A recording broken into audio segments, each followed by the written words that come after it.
What is up, everybody? Tonight, I'm going to teach you 11 ways to elevate your entrepreneurial game. Except it came out to be 9. I kind of edited the list a bit. So it's actually 9 ways to elevate your entrepreneurial game. These 9 ingredients are things that are near and dear to my heart, things I learned over a long period of I had a job, like a regular job, but a lot of freedom in that job, right? Like my boss lived in a different state and I saw him 3 to 4 times a year. And I got to go work with 300 to 500 employees over 25 locations. So there's a lot of entrepreneurial things that went on in that job. And then I'm now on my 4th year of being an actual entrepreneur. And I've started 2 businesses, an online store that's kind of like the 3rd business. And I'm on my 4th business now is in pilot, right? I'm having some success now. So call me a serial entrepreneur. So these 9 things are stuff that I just live and die off of. They're things that I do, I teach, I love, and I hope you guys soak them up, and I hope it helps you crush your entrepreneurial game. So with that said, welcome to Wednesday night. Every Wednesday night, 7 p.m., we do Booze and Biz. Tonight I'm drinking. This is Land Shark. I got some Dos Equis. I'm going to probably be on beer. I came with some tequila, but I find I do better on Thursdays if I stick to beer on these shows. So tonight I'm drinking mostly beer. Okay. Before we jump into the show, no fancy dancy sponsor. I'm going to kind of plug my own thing, but the JUMPOffStore.com, the JUMPOffStore.com. I sell bounce house tools there. They're great stuff. I try to be as innovative as possible and make life more efficient as a bounce house entrepreneur and a bounce house operator. So we've got rolling straps, right? That's kind of like the cornerstone of the whole entire business is the rolling straps. But the lashing straps have been outselling the rolling straps, actually, believe it or not. And they've been super awesome. D-ring straps, I'm now carrying H866 vinyl cement. We're going to have some other stuff coming soon. I've got 2 new products in testing. We tested one today, actually, and it's looking like it's going to be primo. So we're going to probably launch that soon. Lots of awesome stuff on there. So go check out the JUMPOffStore.com. Cool. So now just a small, teeny, tiny little favor I'm going to ask of you guys. For those of you on YouTube and the podcast, please do me a favor, go subscribe. For those of you on Facebook Live, hi. Just wanted to say hi. And everybody in the Zoom, thank you guys so much for freaking coming to these shows every single week. They keep getting bigger and bigger and bigger. And I could not be more thrilled and happy to really, the messages I get on Thursday from people that come to the show or throughout the week that then go watch them later on YouTube or listen on the podcast, it's warms my freaking heart. I'm so excited. I absolutely love it. So tell your friends, anybody that is in management or entrepreneur land, I'd love to have an open invite for them to come to the show anytime. I try to give as much value as I can, so I hope I do a good job. But thank you guys so much for coming. I absolutely love you. So last week we talked about salesmanship. So spoiler alert, that was supposed to be one of the 11, but I didn't want to kind of like go overboard with salesmanship. We just covered an entire episode of it last week, so I kind of took it out. But salesmanship is something that I think I still will touch on at the end of my little monologue here, but salesmanship is something that I find is a little bit lacking in the entrepreneur land. And that's because you have to have experience with selling in order to have salesmanship. Like it's right. I had a guy named Drew that taught me how to sell and taught me like almost everything I know about selling. Without him, I'd be a shitty salesman.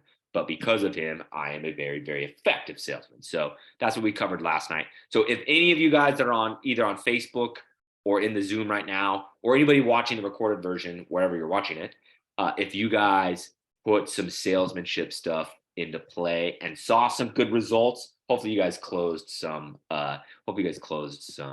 deals. But if you guys saw some good results off some salesmanship that you did, let me know. I like to know when the show touches people's lives and has an impact. So give me whatever your favorite emoji is, dude. I'm not picky, but give me a thumbs up or something. Let me know if the salesmanship episode hit home. I got actually very good reviews off of it from people, so I hope it did well for you too. All right, so let's talk tonight. So we're gonna do 9 ways to elevate your entrepreneurial game. All right, so let's get into these. And I kind of struggled if I should reverse rank them or if I should go in a proper order. because I didn't know if I should open with the best or close with the best. I decided to go in a regular order. So we're going to hit on number one first. It's the most important, and I wanted to lead with it so that way I can try and make the impact that I hope to make with it. Okay, so of the 9 ways to elevate your entrepreneurial game, number one, most important, number one, focus on people. Okay, so what I say, why I say that is I want you to realize that regardless of what you do, you're actually a people business. It doesn't matter if it's services, it doesn't matter if you sell products, it doesn't matter if you're a high tech app company, it doesn't matter. All businesses, no matter what, are people businesses. Okay, so what that means is your main focus and your main objective is always going to be based around human beings. Okay, even if you're a dog trainer, your clients are still human beings. Okay, if you're a dog trainer, your employees are still human beings. Everything revolves around people no matter what, right? So to improve your business, you need to improve upon your people skills. Okay. Now, me personally, I'm actually not very extroverted. I do, however, absolutely love people. Okay. So if you've ever been in a conversation with me, or if you come to these shows often, then you may say, Nick, yes, you are. You're super extroverted because I'm talkative, I'm smiling, I'm engaging. But here's the secret. I am only like that to a point. Okay. I only have so much outgoing in my blood. And when I use it up, I kind of start to slow down and I almost kind of start to get awkward, right? When it comes to people, generally speaking, I'm a sprinter, not a marathon runner, right? So I can do a whole bunch, but I got to take a rest. I can do a whole bunch again. I'm like a sprinter. So why the hell do I tell you that? Because I also want you to know that I'm genuine in every interaction you ever see me have. Like I'm such the real, this is the real me. You can come meet me at IAPA in November and like, this is literally how we'll talk to each other. Promise. But I also wanted to kind of give you solace that you too can be a people person or improve your people skills, even if you are introverted, even if you are extremely introverted. All right. Your business will flourish if you slow down and you put your focus on people, not on like the little small tasks you have on your list. Don't worry about tweaking the website. Instead, focus on how you can help people shop your website easier. Don't worry about employees not doing what they're told. Slow down and ask them why they aren't doing what they're told. Weird, right? Don't complain to me in my DMs that your employees, quote, don't want to work. Slow down and just ask them why they're disengaged with their work. Focus on people and amazing things will happen. I guarantee it. Okay. Keep this little reminder with you in your brain at all times. It unlocked this whole thing for me. Slower is faster with people. The slower you go, the faster it is when you work with people. All right. On to number 2. You guys know this one is near and dear, right? Just go. Just go. Tell your brain to shut up and go put in work. Okay. Tell your fear to shut up and then go do that thing that you know you need to be doing. Tell your self doubts to shut up so you can go take action. Tell your fear of failure, which is a popular one, that it's no longer in charge of you and just go. Here's a fun little secret for you. There's nothing for you to be afraid of because you aren't in danger. Okay. Your brain thinks, though, what will people say? I'm going to be honest with you here. Whatever they do say after you do go take action will be overwhelmingly positive. I promise, right? People are usually pretty impressed by people that go do things because everybody else sits around and does nothing and talks about it. Okay. You hesitating because you're worried about the opinions of other people because you're take no action. So you actually have given them no shot to even have an opinion.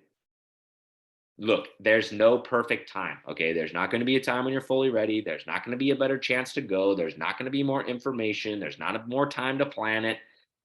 There's not going to be more research you need to do. The time is now. Just go.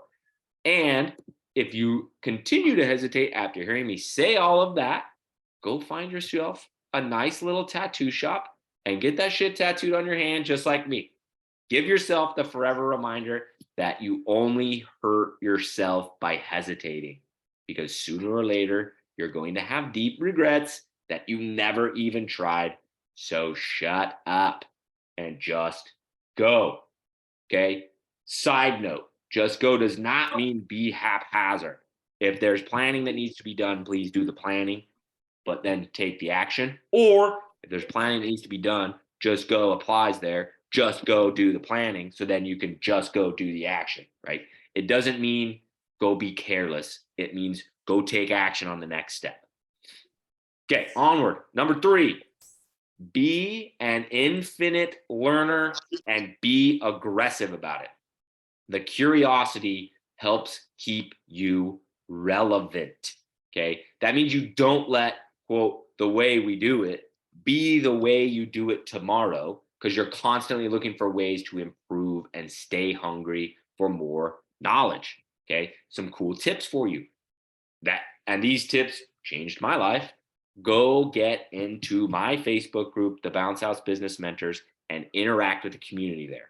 Use the search bar, but go ask questions and interact in the comments. You'll learn more by reading comments than you'll ever imagine, right? Go jump into my Discord group if you're a Discord user. It's called The Mentors, and go read comments in there and interact with the folks in there. It's a very, very friendly, safe place with incredible amounts of knowledge and tips and hacks. And it's a great place. It's a great place if you're a Discord user. And then you can go join JUMPSTART, which, dear God, I wish could have changed my life. I wish it existed when I needed it. But go in there and consume all of the knowledge and interact with the community. There's over 60 lessons and growing. We're still posting more in there. It's absolutely incredible. So if you want to join JUMPSTART, just send me a message or send a message on Facebook. For those of you on the podcast and stuff, the links to all the stuff will be in the description. Okay. So don't settle for good enough. Push hard to grow, because when you settle, you start the process of losing ground to your competition. I don't care if you're the king now. If you push hard to continue to innovate, you can either stay the king, or maybe you can get promoted to emperor. Go be an infinite learner. Never, ever settle for good enough. Number 4, be a leader, not a manager. Okay. That means you take care of your people in the way they need you to take care of them. I think that's worth repeating. That means you take care of your people in the way they need you to take care of them, not in the way that you prefer to take care of them. That's what leaders do. All right. That means something like finding your ambitious employee that's hungry for hours and wants promotions. Find them a way to get them more hours, get around them more, right? The ones that are the opposite, that want more work-life balance because they have some life event that just happened, or they just started college or whatever, find a way to get them, off early on Friday, or a way you can help them chase their dreams too, okay? It also means not trying to force people to be hard workers when they aren't. Some people are not grinders. Don't expect everyone to be. Just realize you hired somebody who's not a grinder, and go help them be the best version of themselves possible. Don't go try to make people into problem solvers that are the type that just tell me what to do and I'll do it. They don't want to solve problems. They want direction. Go give them direction. Okay.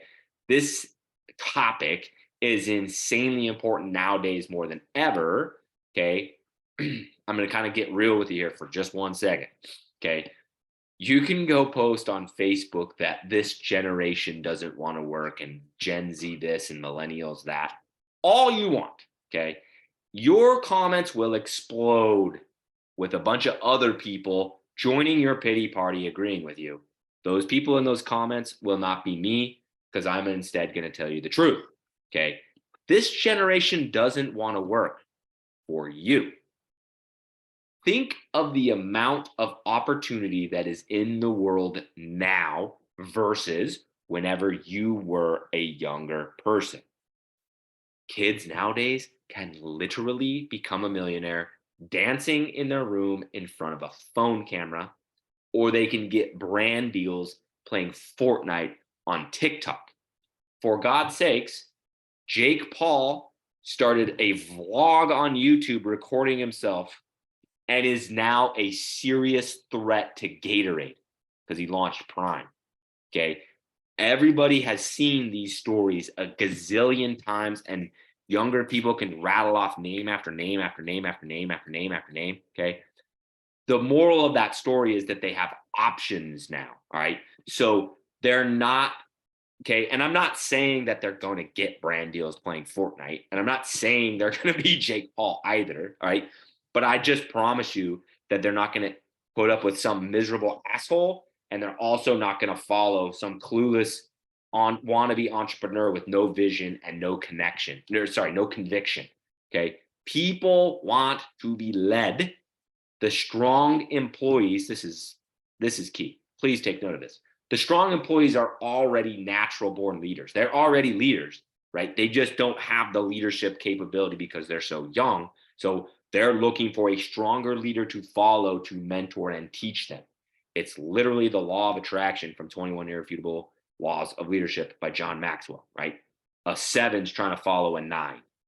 Get it? A 4 will follow a 6. But if you hire a 7, you got to be a 9.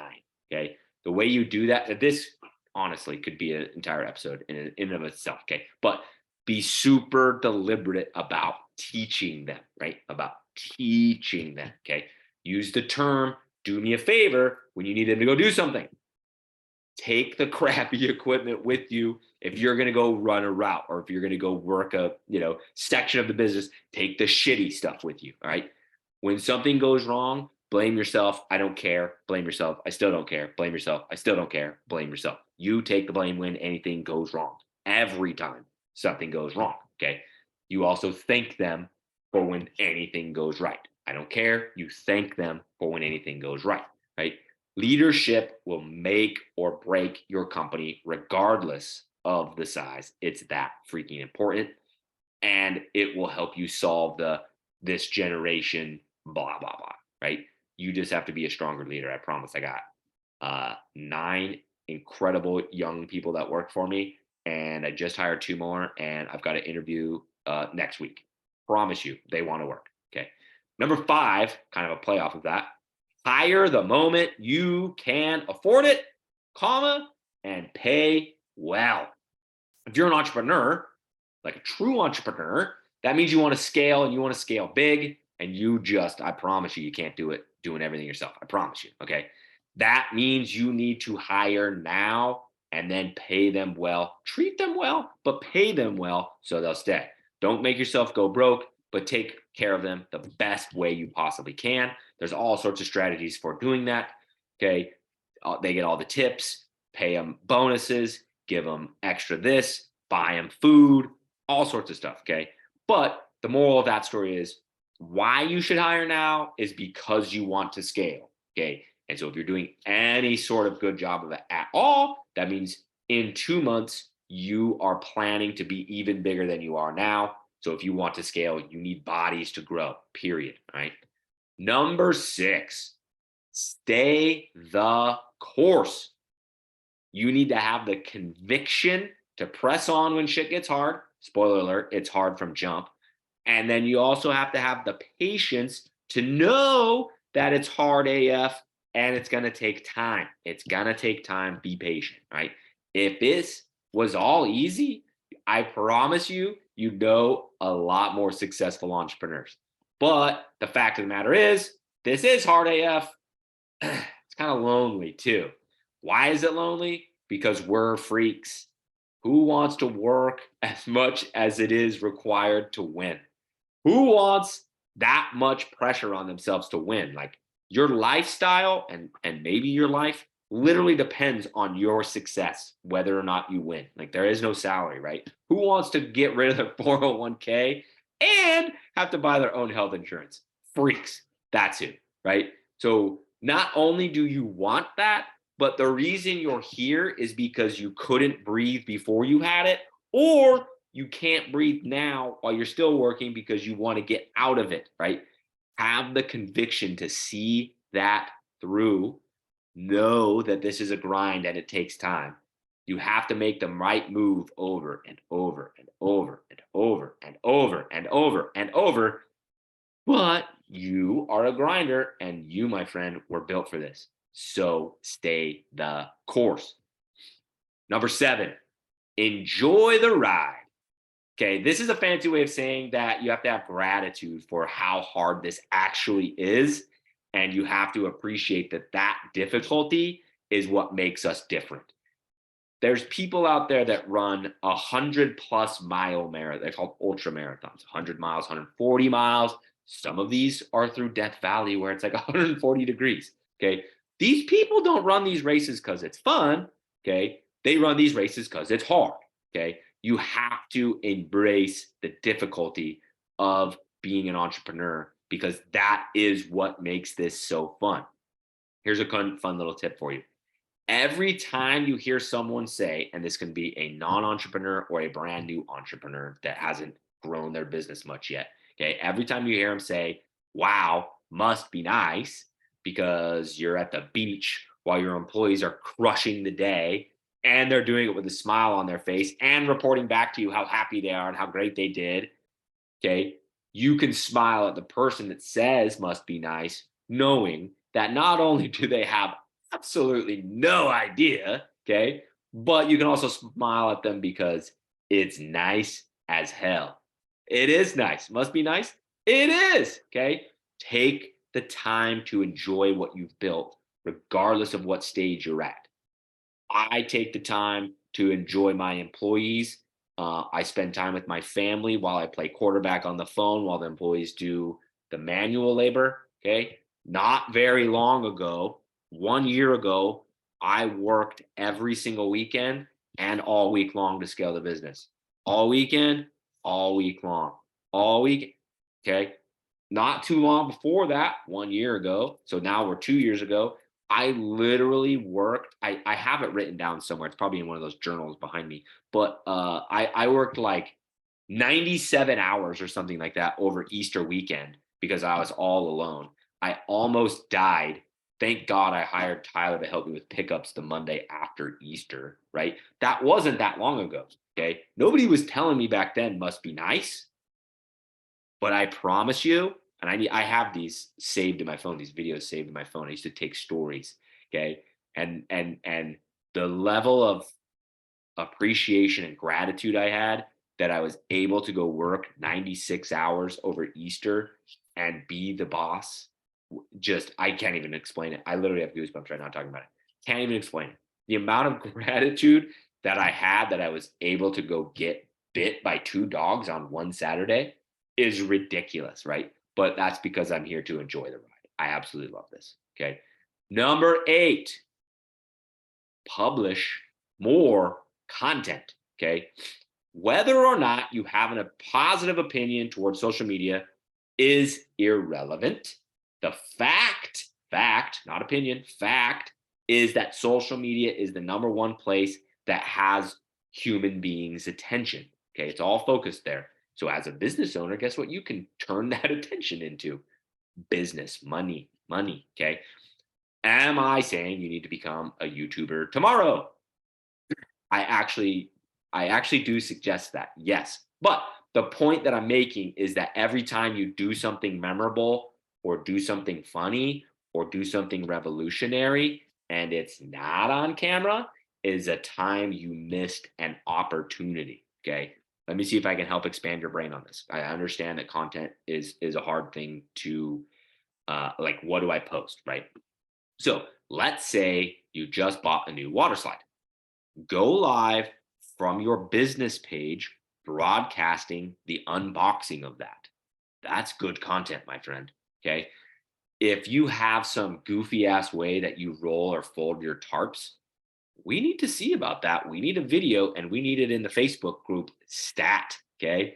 If you have a 3-unit event you're doing at a church and it's your first ever 3-unit event, you need to freaking film that for TikTok, not just some stupid video where you like show the 3 units and put some song behind it. Be a human being and actually talk on the camera and let us know what the hell it was like. Okay. The more content you put out, the more opportunities will come your way. And opportunities as an entrepreneur is all you freaking need. I promise. All right. The less content you put out, this is obvious, the less opportunities that you create for yourself. All right. Here is a super fire tip. Good content does one of 2 things. Okay. So this will teach you what to post.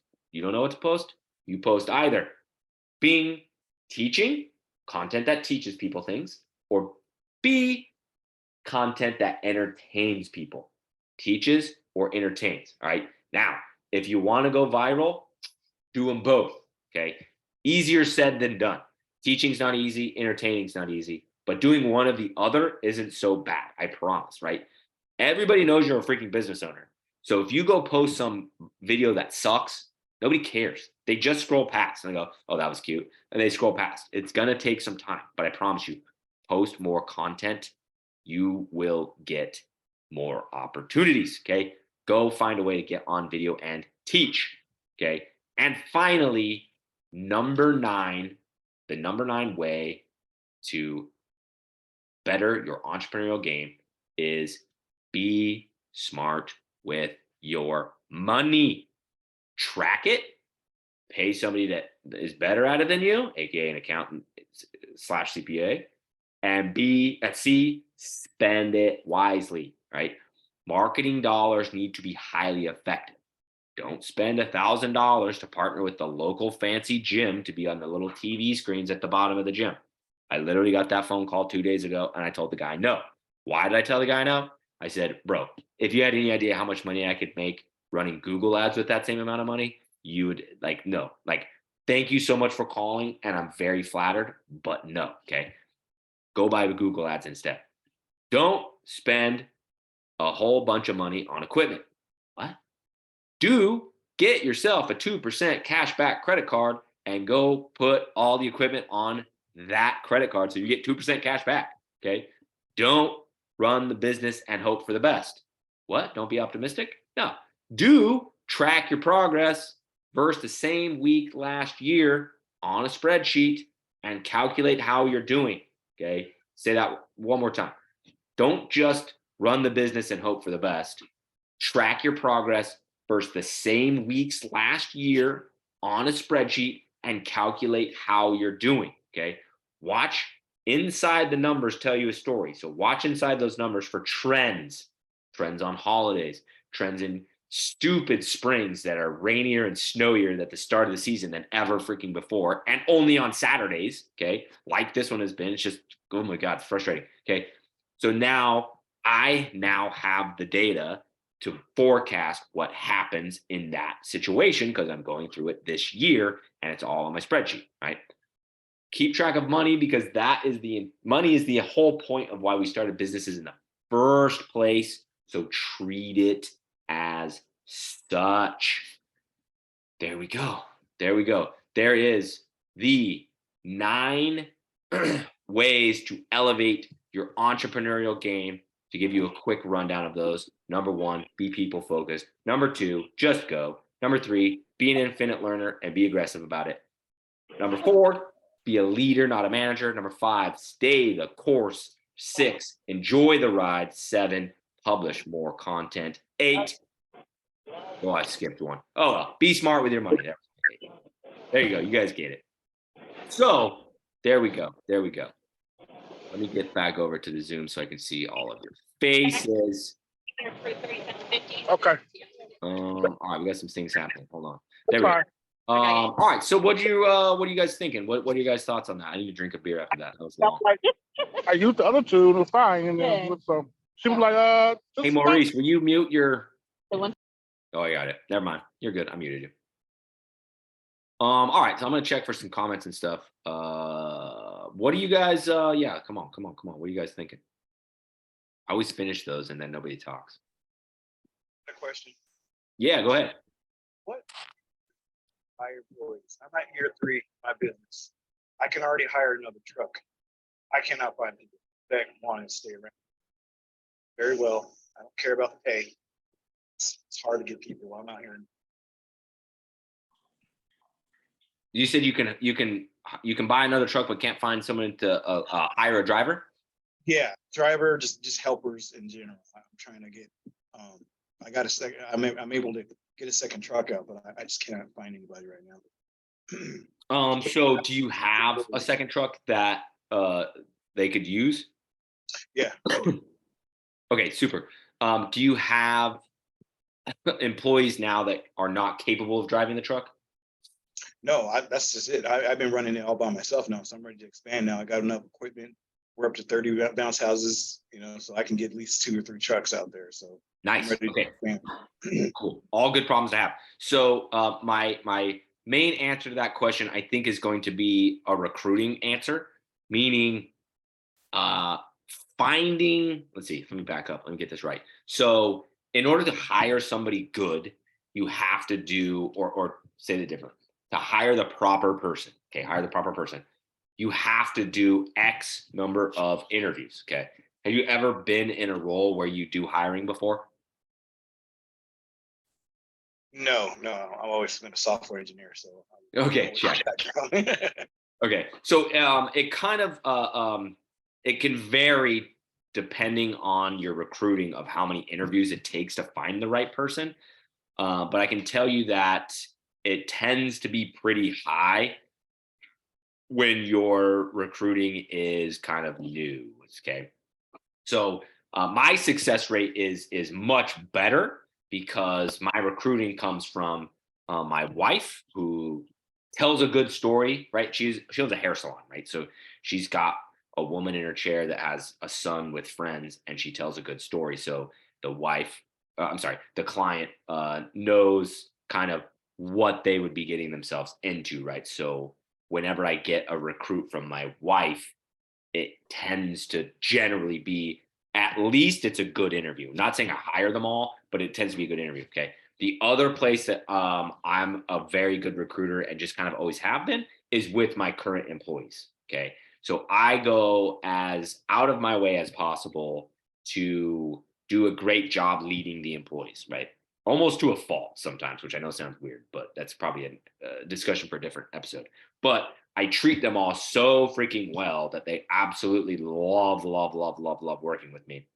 And so if we're hiring and they have a friend that would be a good, right? And they don't want to work with shitty people, right? So they're gonna bring me good people, right? Because that's who they're gonna be working with. But then that person they bring is generally like very excited. They really want to work for us because they know the ins and outs of some of the business, right? That their friends tell, like, or to say it differently, my employees go tell good stories to their friends. They don't go bitch about how shitty I am, right? So that way, when I go do an interview, like, that kid already wants to work for me pretty quickly. So you have got to figure out a way to get interviews. That's the whole entire name of the game. Get interviews. You having no interview experience isn't a bad thing. It just means you're going to have to figure it out. And that shit is generally pretty hard. I got like mega obsessed with job interviews and spent, oh my God, probably the better part of 2 or 3 years doing at least 2 interviews, 4 days a week. So I would do 8 interviews a week and was obsessed with interviews and figuring out how to become a better interviewer. I read books on it. I read psychology books. I did all sorts of crazy stuff. Personality profiles. I went down deep in the rabbit hole because I realized that it's something that would pay dividends later, and it has, right? So I am a very talented interviewer. Talented is the wrong word. Very skilled interviewer because of all of the work I've done in that arena. You're going to need to figure out a way to go do that. So it comes down to recruiting. So I think you should post on Facebook that you're hiring on your personal account and your business account. I think you should put it in your stories as well. Okay, so regular post and stories. Make the post thoughtful, like not just let's see. I feel like I'm going to be talking for a long time here for a second. Hope this is good content. Don't go make a post that you're dying and need help, right? Go make a post that people would read and be inspired to inquire about the job. That's a good condensed way to put that, right? Then go try ZipRecruiter. There's a free way to do ZipRecruiter. Go try Indeed. There's a free way to do Indeed. There is a free like Facebook jobs hiring thingy. I've had god awful luck with the Facebook thing, but whatever. I keep it up because it's, I'm just out there recruiting. Okay. And then do as many interviews as you can. Do as many interviews as you can. Do you have a warehouse like with an office at it? No, I have a basement, and my basement is my office slash office, and we have a warehouse where we store the water slides and all that. And I keep my combos here on site because combos right now are going out more than water slides. So I have technically 2 warehouses. Check. Okay. Yeah, so you just got to figure out a good way to do the interviews. Before I had a warehouse where I worked at it every single day. They were a drain time wise because I'd have to go to a coffee shop to do the interview.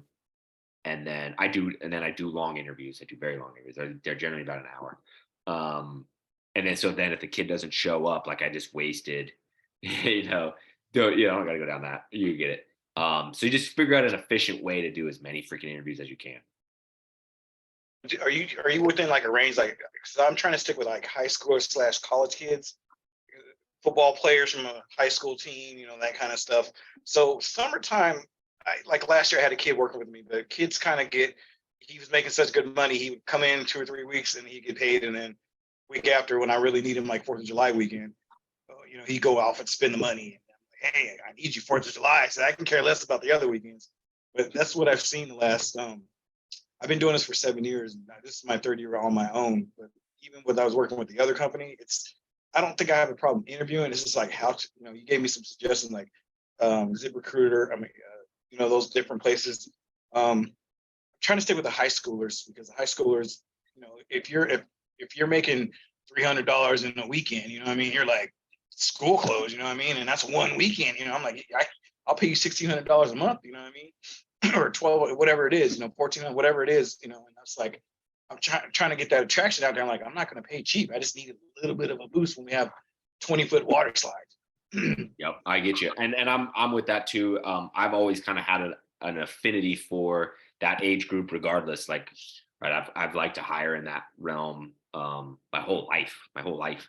There's just you get somebody that's on their first job. It's just your life is way easier because you just teach them everything you want to do, and they don't have all these other weird things, right? What I would tell you, one of the things I do, and I do get criticized for this, but I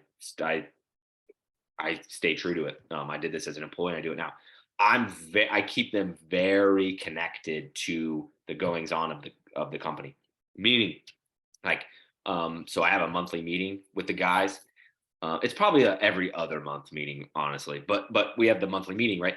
And we go through. I tell them what the 3 best units were. I quiz them. I'm like, all right, you guys guess what are the top 3 units, and then I tell them 22-foot purple, 22-foot dual lane purple Hurricane. And then I tell them in this month it did $4,000. The other one did 3,800. For the month, we did this much in revenue, right? And that, like, those numbers blow them away. And I'm like, but revenue doesn't matter. Like, we got to be profitable. So this profit was this much, right? I keep them very in tune with the business, and I try to almost make them like a partner. It's a great strategy. You just have to make sure you do it with the right person. Like, right? If you have the wrong person for the job, someone that's lazy or doesn't want to be here, or whatever, and do that with them, like, right? It's the tactic doesn't work, right? But you get the good person in there and really try to make them a partner with it. The last freaking slide I bought, like, they decided what slide. Like, I was like between 3 different ones, and I sent it. They right. They went back and forth in the group chat, and then we got the one that they said to get. Right? I was like, cool. That's the one you guys want. That's the one we're getting. I try to do as many things like that as I can that really, really, really, really helps them feel like the jump off is theirs. But that's because that's what I want. Like, I really do want them to be like the jump off is ours. You know what I mean? I don't say my water side, I say our water side. I don't say my truck, I say our truck. Like like the list goes on and on and on and on. Like when I talk to them, you know what I mean? I have the Facebook group, right? Like it's getting pretty big. It's got 2,200 people in it. I have one moderator. One of my employees, Isaiah, is a moderator. And then I have another moderator named David. I don't think David's in here, but if you are David, what up? No, I don't see him in here. But anyway, like when we talk, like he's like, yeah, bro, like your Facebook group's blown up. I'm like, dude, it's like it's ours. Like you're in there working, approving people, denying people to get in, taking down posts that aren't supposed to be up there. Like it's our Facebook group. It's just how I talk. You know what I mean? So those are some good tactics. You know, you just got to get a good. You know, you get the right one, and it's like you know. But yeah, I would do interviews like crazy. Do this. Do interviews like crazy. When you have one that you'd like, don't hire them in the interview. Okay, don't hire them in the interview. Send me a DM. Send me a DM, and I'll give you some tips on what to say, how to hire them, what to say, all that good stuff.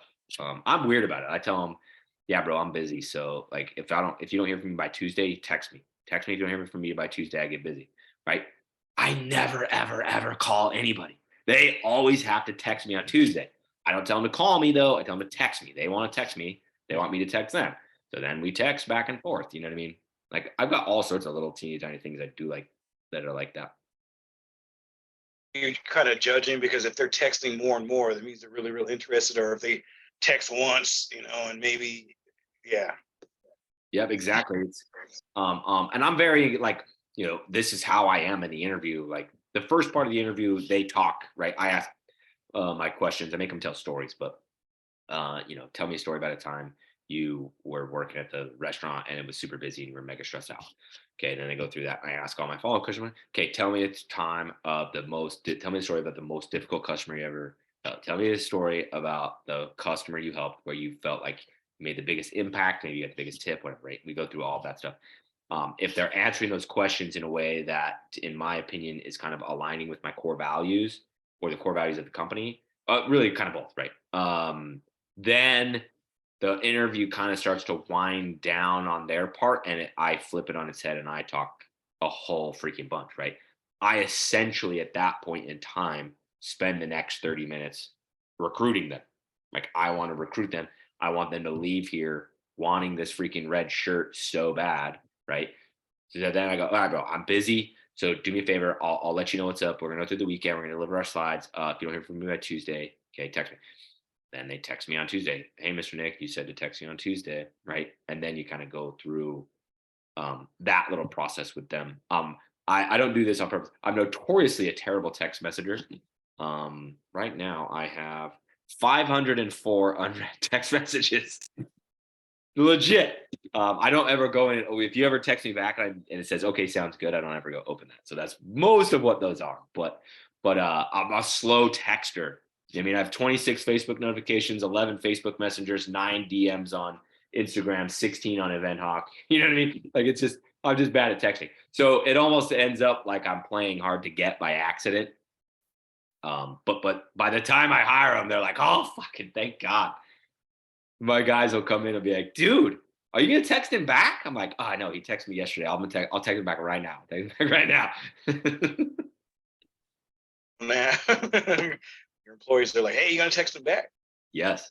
But I mean, those are like I have a billion of those little teeny tiny things that like, if you don't text people back when they interview, like that's not a good tactic, right? It all works together. Like I need to do a freaking whole entire interview on camera and put it on YouTube. They're my interviews are kind of wild. Like they're totally weird. But I've kind of over time created that weird interview. Like you'll be shocked the shit people tell me. You'll be shocked. Like, what is me talking in a thing? And then they're like, yeah, I'm a convicted felon. I robbed a grocery store with a gun. And you're like, okay, dude. But like they get so open. And I don't know if relaxed is the right word, but like we jive on such a personal level. You know what I mean?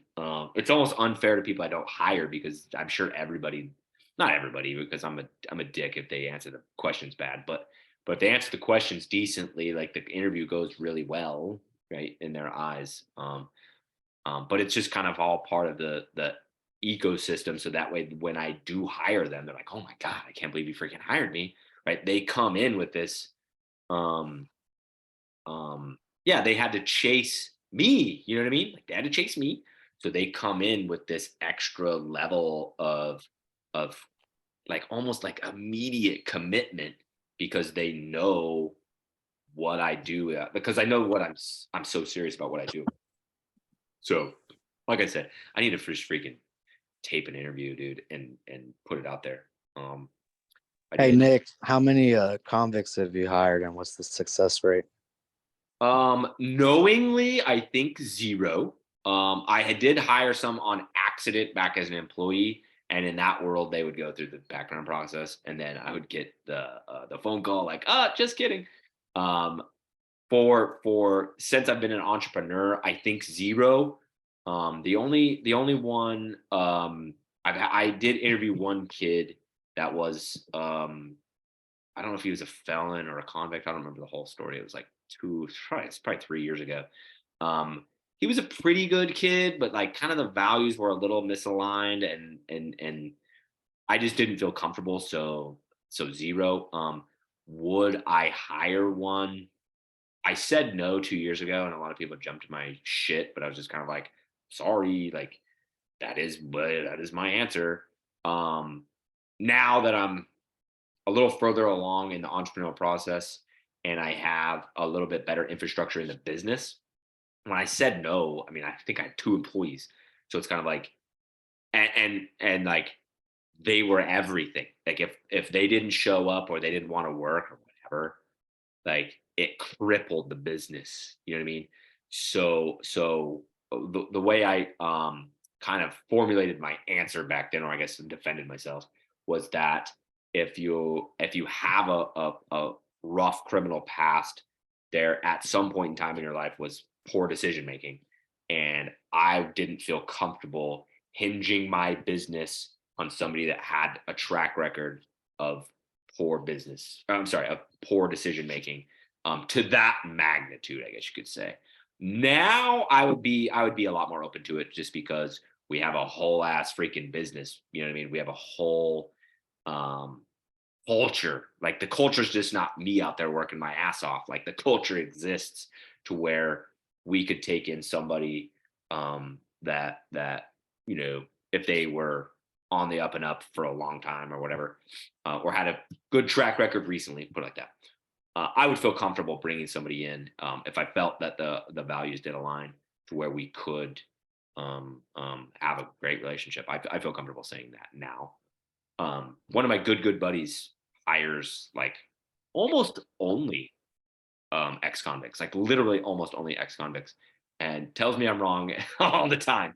Uh, um, but it's just whatever. It's just kind of my A lot of your guys, Nick, are like young dudes, right? Like high schoolers straight out of college. yeah. They're more easier to kind of control, I would say. Not control, but like they're more for one, they have the strength. Two, they're not they're I guess easier to guide, I would say. Yeah, and that's probably why I've always liked. I be careful what I say because I don't like.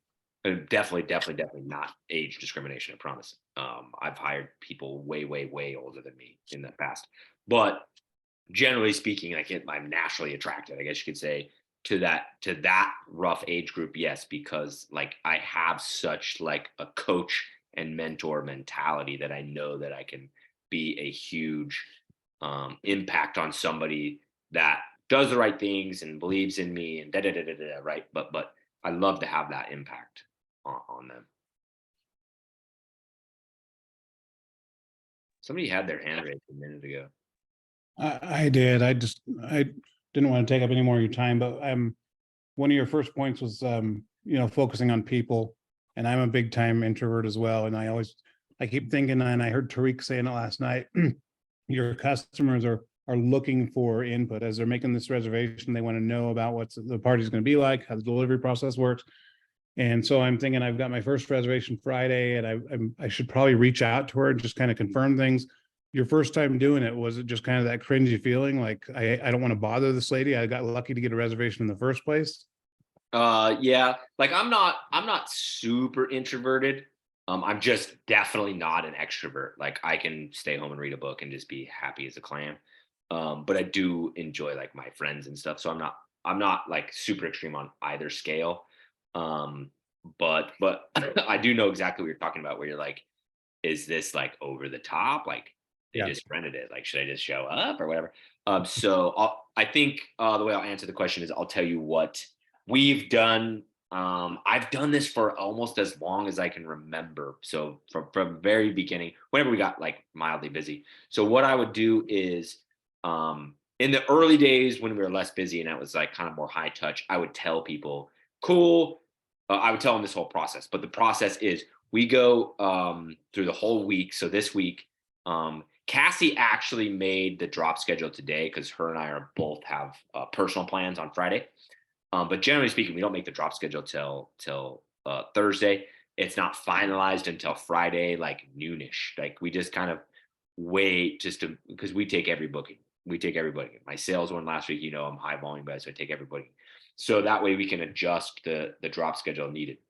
Then on Friday afternoon, we text the entire list, every single person that's getting a unit from us that weekend, the exact time we're going to drop off and the exact time we're going to pick up.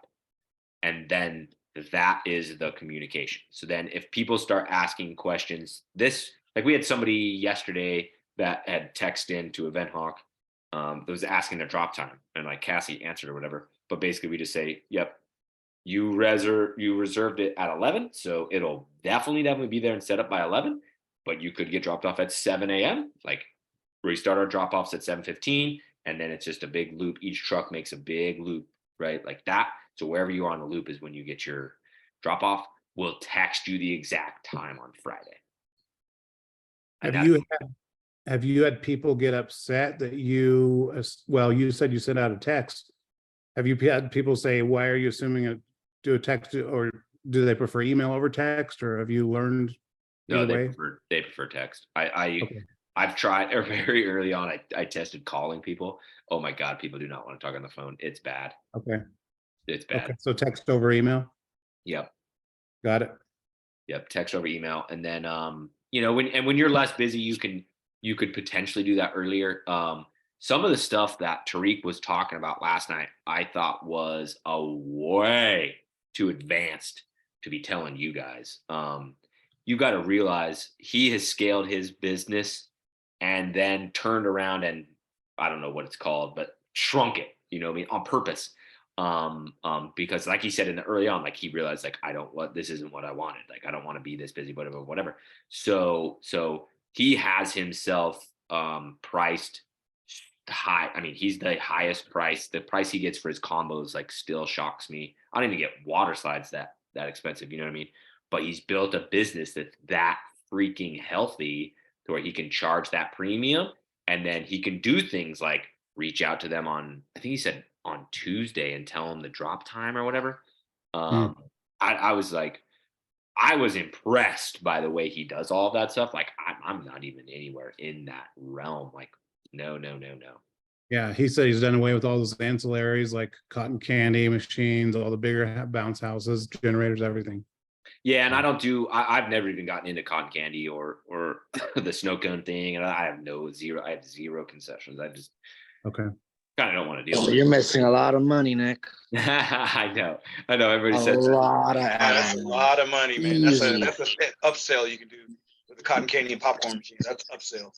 I'm not Nick, anti. Not It's anti. not hard. Popcorn, stay away from popcorn, but cotton candy and snow cones are so easy. Dude, I'm doing a festival, one of the biggest festivals down in San Antonio. We do like New Orleans has Mardi Gras. We have Fiesta. That's like our Mardi Gras. So one of the colleges has like a really big event. They called me to provide the snow cone machine for them. I'm not even running it. I'm just gave them they hired the machine. I got a bunch of syrups and pumps and cones, and Literally, they're gonna have it all day. You know how much I charge them? Like $700. And I'm going to the festival too, and I'm probably gonna be drinking, and I'm gonna probably pass by the stand and just peep, act like I'm not, me. I'm gonna kind of just like look around, and I'm like, dude, I used to go to this event as a kid, but this is a snow cone machine. That's Like, crazy. it's crazy. It's like being a vendor at Mardi Gras. You're like, oh wow, like you see the people who do it, but I'm not even running it. It's gonna be the college guys that run it for the fraternity because the event's on a college, and I'm like, wow, I'm like, that's easy money. Like That's literally, I probably spent about $150 on syrups and cones.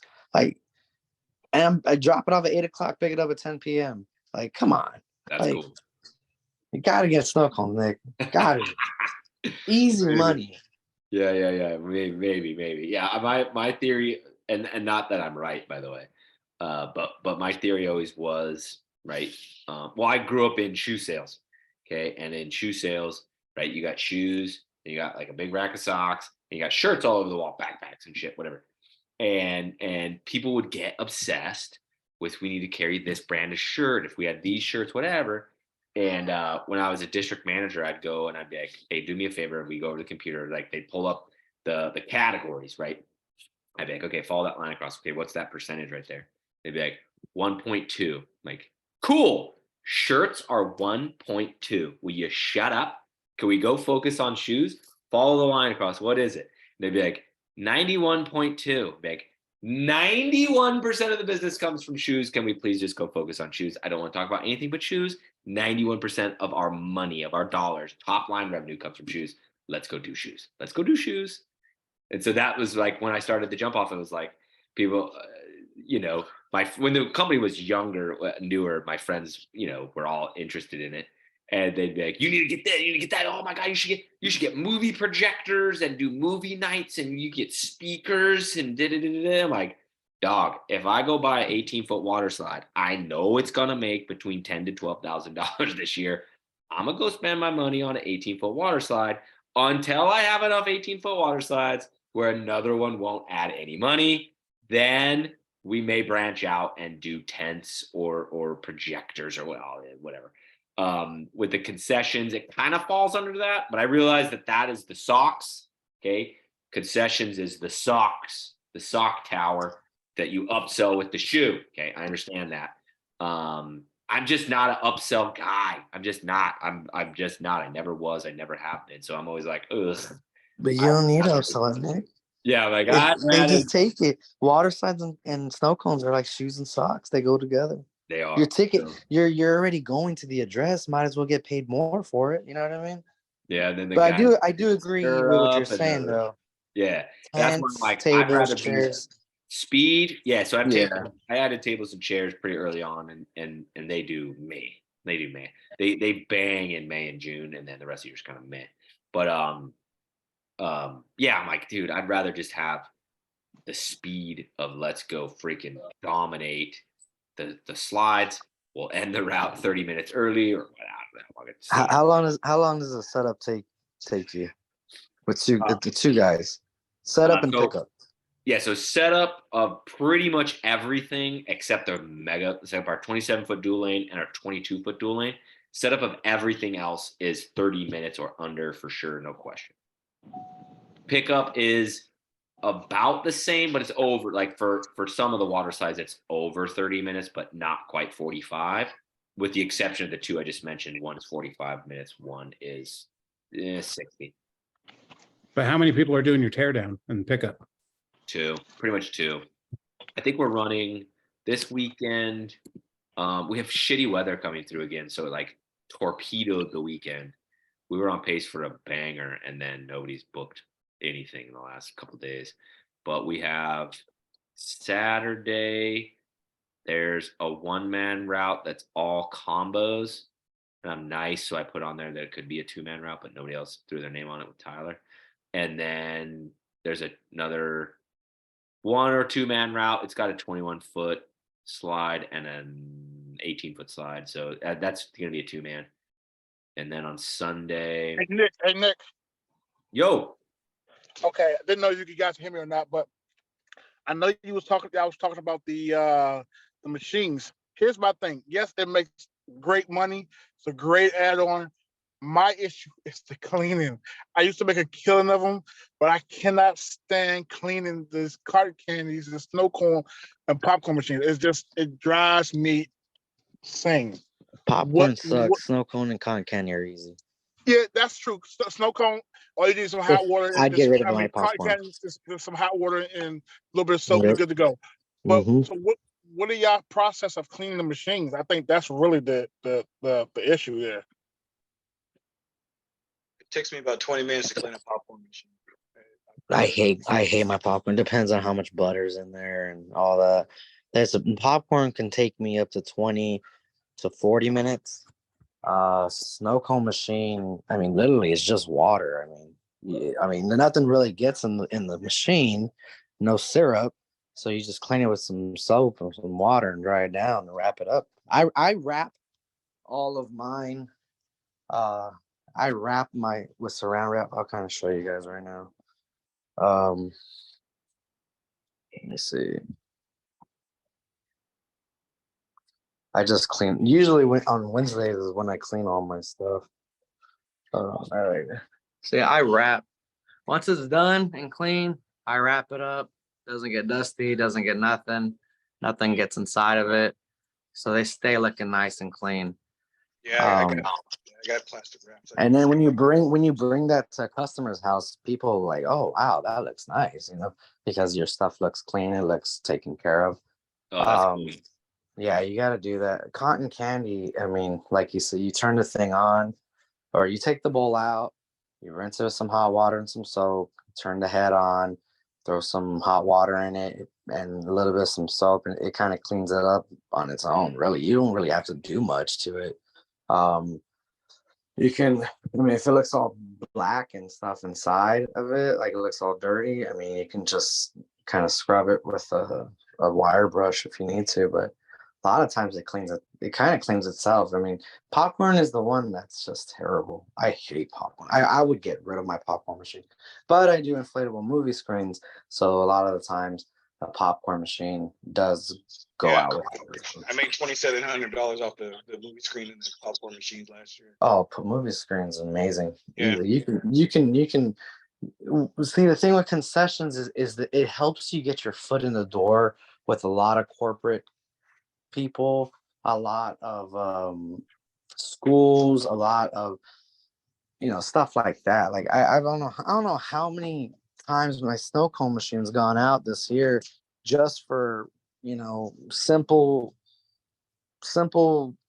festival, or not even festivals of schools. Like we did a middle school, they had a little festival, and one of the teachers rented our cotton candy and snow cone, and I mean that was easy money. It's just like For Do me, you the guys snow use cone that machines, product from Gold Medal to clean your popcorn machines? That kettle clean?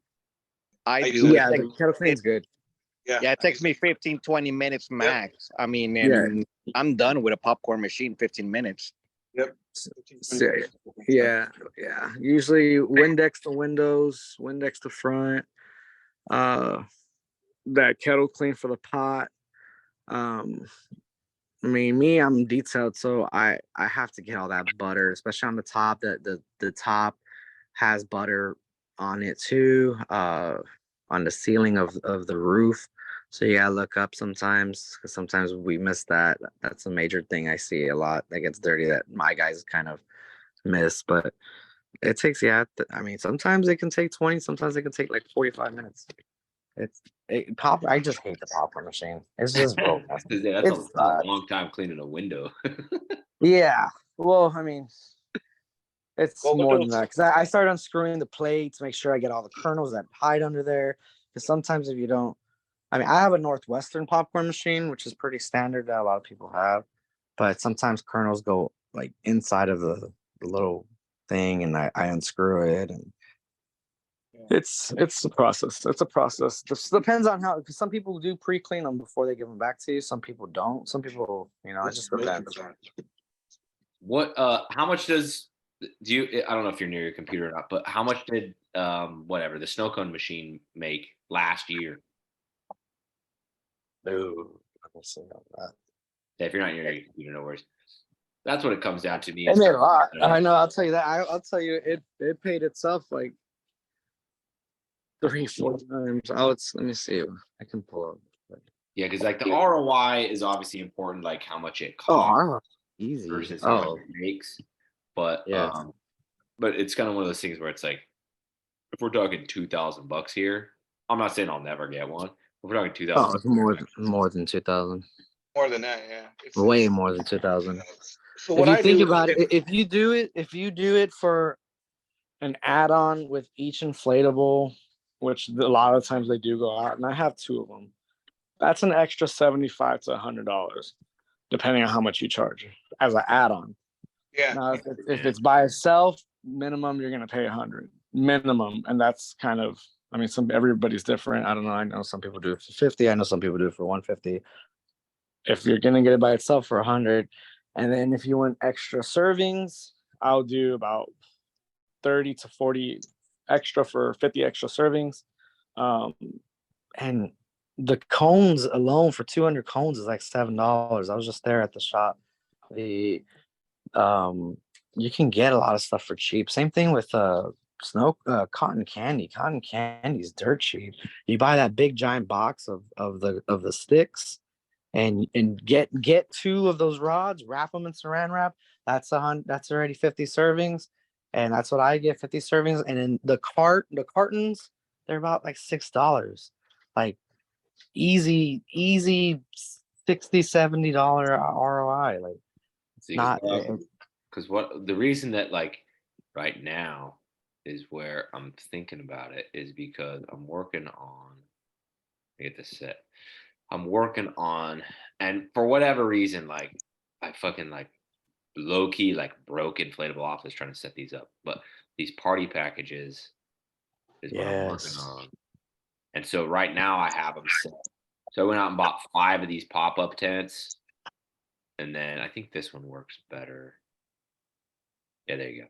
So I went out and bought like 5 of these pop-up tents, and then got the chairs, slide, and then 2 tables. And so I have like I think I have 15 tables. And so I was like, let me put this together. Justin gave me this idea. Yeah, he packages everything. Yeah, and his is like probably snow cone with tables, chairs, and the inflatable, I think. But I just bought the pop-ups instead. So I'm like, let me do the pop-ups and to see how this goes. And these have gotten some good traction, but like there's only 2 in there because inflatable office, like again, I like low-key broke inflatable office trying to build these. But I think we have them set now to where I can go in because I already have the fucking pictures made for everything. I'm just waiting for them to get the software side right. So that way I can go in and add them all in. But obviously I would do a package, I would just do another freaking whole package for this same type of deal with cotton candy or with snow cone, whatever I would get, maybe with a tent, maybe without a tent. I don't know. Just kind of play with it and see what works best. But I liked Justin's package idea. So I put this on there and then like bing, instantly had people asking. And somebody rented this one last week. So Yeah, my packaging has I have 2 combos that come with the snow cone machine. I don't put chairs in mine because I'm in South Texas, so we're all Hispanic. So 2 tables and 12 chairs, that's just only the immediate house. Like that's not including cousins and grandpa and like dude, there's times where I have like 10 tables and 66 chairs going out to just one party. It's insane. oh yeah, So that's why I don't package every time tables and chairs into mine. But I usually throw in like a yard, like Jumbo Connect 4 is a guarantee hit. Do you have any games, Nick? Yeah, so I just bought Okay. the Jumbo Connect 4, the Giant That's Jam, always a yeah. and then Cornhole, and Yeah. all three rented. Actually, the entire rental was just that. It was over the minimum, but I get that a lot. yeah, the guys were like, "That was like the easiest shit I ever did." Like, what Yeah. did I like? I get those a lot for church retreats, for like like teen night and stuff like that. Like they don't want, because there's a lot of times people don't want to deal with an inflatable and they just want some sort of entertainment. Right. And we'll do bubble machine, cotton candy machine, a whole bunch of other stuff, and it'll be an order of $200, and I'll be like, heck yeah. Yeah. Hey, let me ask you about that Connect 4. I thought about it, but man, I just afraid I have to be looking all over the backyard for those donut things. Nah. Are you having that issue, or do they put them all and they keep them together? I haven't had I that was issue. worried They usually about my keep- guys losing them. I keep them all in bags like this. Yeah, You keep I have them, bags. you Yep, I keep have them those- in I have bags that like this, exact bag. No. Well, I'm not talking about And the you way break we them store down. them. I'm talking about customers. You know, They're the little pretty good kids with grabbing it. them. They get inside the house. They get all over the place. just So count them. Yeah, so I'm working on. I kind of have the rough draft, but I don't have it done because I bought them. That lady rented them so quick it wasn't done. But I'm basically going to make a separate rental contract for those. That I think I'll just probably make it easy and have them sign when we drop them off. But basically, like, hey, if we come to pick this up and pieces are missing, you're going to be charged, right? And the charge will be more than the cost of the replacement, obviously. You know how much it is though for those replacement rings, and I can't even find them on Amazon. But before or when COVID was around, right when COVID happened, I haven't been able to find replacement pieces. But it's like almost $60 for just like 6 or 8 of them. Dude. So then, yeah, like one missing is going to be $60. You know what I mean? So then we can use that money to buy 6 of them. But basically, what we're going to do is say, right, and they'll have to be obviously a verbal conversation too, and then like, cool, sign here. But that way they know, like, oh shit, don't lose these. And then let's make sure, and let's not only not lose them, let's put them all back in so we make sure they're there before the guys get here. So that's the whole. That's gonna be the whole purpose with the little extra waiver. With the What do giant y'all- Jenga, we actually built our own. We built 2 sets of giant Jengas, and they've gone out like crazy. And I think it was cheaper to build them than it was to actually buy them. So That ours it's was not. Well, it's not that bad. You just buy some 2x8s or 2x10s. Just depends on how long you want your giant Jengas, and then it's 18 towers. I mean, it was a bitch to sand them all, but once it's said and done, it's very rewarding to have people rent them. It's like, yeah, I did that. You better appreciate it. That's awesome. That's But, awesome. Yeah, ours came in. I got them off Amazon, right? Because they rented them on like a Wednesday for that Saturday. I'm like, okay, Amazon, here we go. And the Jenga comes in, dude. It's like this big. It's shockingly small. I was like, oh, I thought they'd be like that, like 2x4s. No. They're tiny. Like, I guess like it builds up to 4 feet tall or whatever when you stack it or something. But I think that the one on Amazon is the tabletop version. There's a tabletop version, and then there's the giant Jenga. Mm-hmm. A lot of people like the tabletop version because if you're, you got tables, chairs, they like playing on the table as well.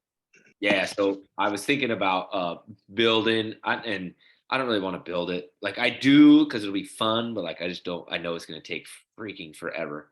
But I want to build the big ass version because I think that would be cool. Where's the best place to get the Connect 4? Dude, Amazon. So I went on Amazon, and the one I was going to buy, like the one I'd like already shopped and priced out, was like $200. And it's pretty slick. It looked a lot like, I don't know who was just showing the bags, but it's got the carrying bag. It's slick. And then there's like on Amazon, there was like a little option that said the 2022 version. Like, okay, let me click that. So I tap it, and the same exact picture pops up, but like it was smaller, like it barely moved, and it went down to $99. It was half off, and it said one left. I'm like, oh yep, we're doing that. And so I got it for freaking like $99, $98, something like that. But most of them I think are 200. And Is that it like Amazon is 4-foot tall one? Like How the 4 big is it? yeah, it's let me see if I can pull it up. Let's see. I seen some that were like 4 feet tall and 3 feet wide, or 3 feet tall and 4 feet wide. Yeah. That like the big. It says like 3.5 feet tall, but $220. Let's see. I got a question while you're looking that up. So for your packages, when you put the like tables and chairs and the moon bounce or the tables and chairs and concessions, do y'all take your prices up, or I mean, how do you package them and what do you take off of them? So what I did, so I got the unit plus 2 tables plus 12 chairs plus the pop-up tent, and then I basically minus the chairs out. But then I rounded to a nice even number. So I may discount 24, 23, 26. I just try to get it to a nice even amount. Will you show that Gotcha. again, Nick? What's that? Will you show that again? The Connect Four? Yeah. So how much was that? 224. Okay. Yeah, you want the one with the bag because that comes with the bag. That's the one I got. Yeah, I had gotten that and they brought it to a customer the other day. It's actually really nice. Yeah, I was So surprised. I got a second one. I was super shocked. But yeah, I got it for 100 and something. I don't know. Let me see how much I paid for mine. Yeah, the one And we what got was the 2022 version and it was still 224. And it came with the bag, but from when I looked on Amazon right now, they cost the same amount with the same bag. There's no difference. It just says a different year number at the end, which is weird, but it's Amazon. So $97. Wow. Dang. Couldn't believe it. One left. I was like, hot damn. Dang. You should send that. How much I rent it out for? I might have missed that. I don't even know, dude. I threw it up there so fast. I don't even know. I'll go look and see right now. It's like $50 or something. Yeah, probably. Let's see. 45. Yeah, 45. That was a good number. Yeah, and then the Jenga was 40. Cornhole boards 45. Yeah, it was a good little thing. I'm hoping it gets rented out in the summer once the parties get bigger.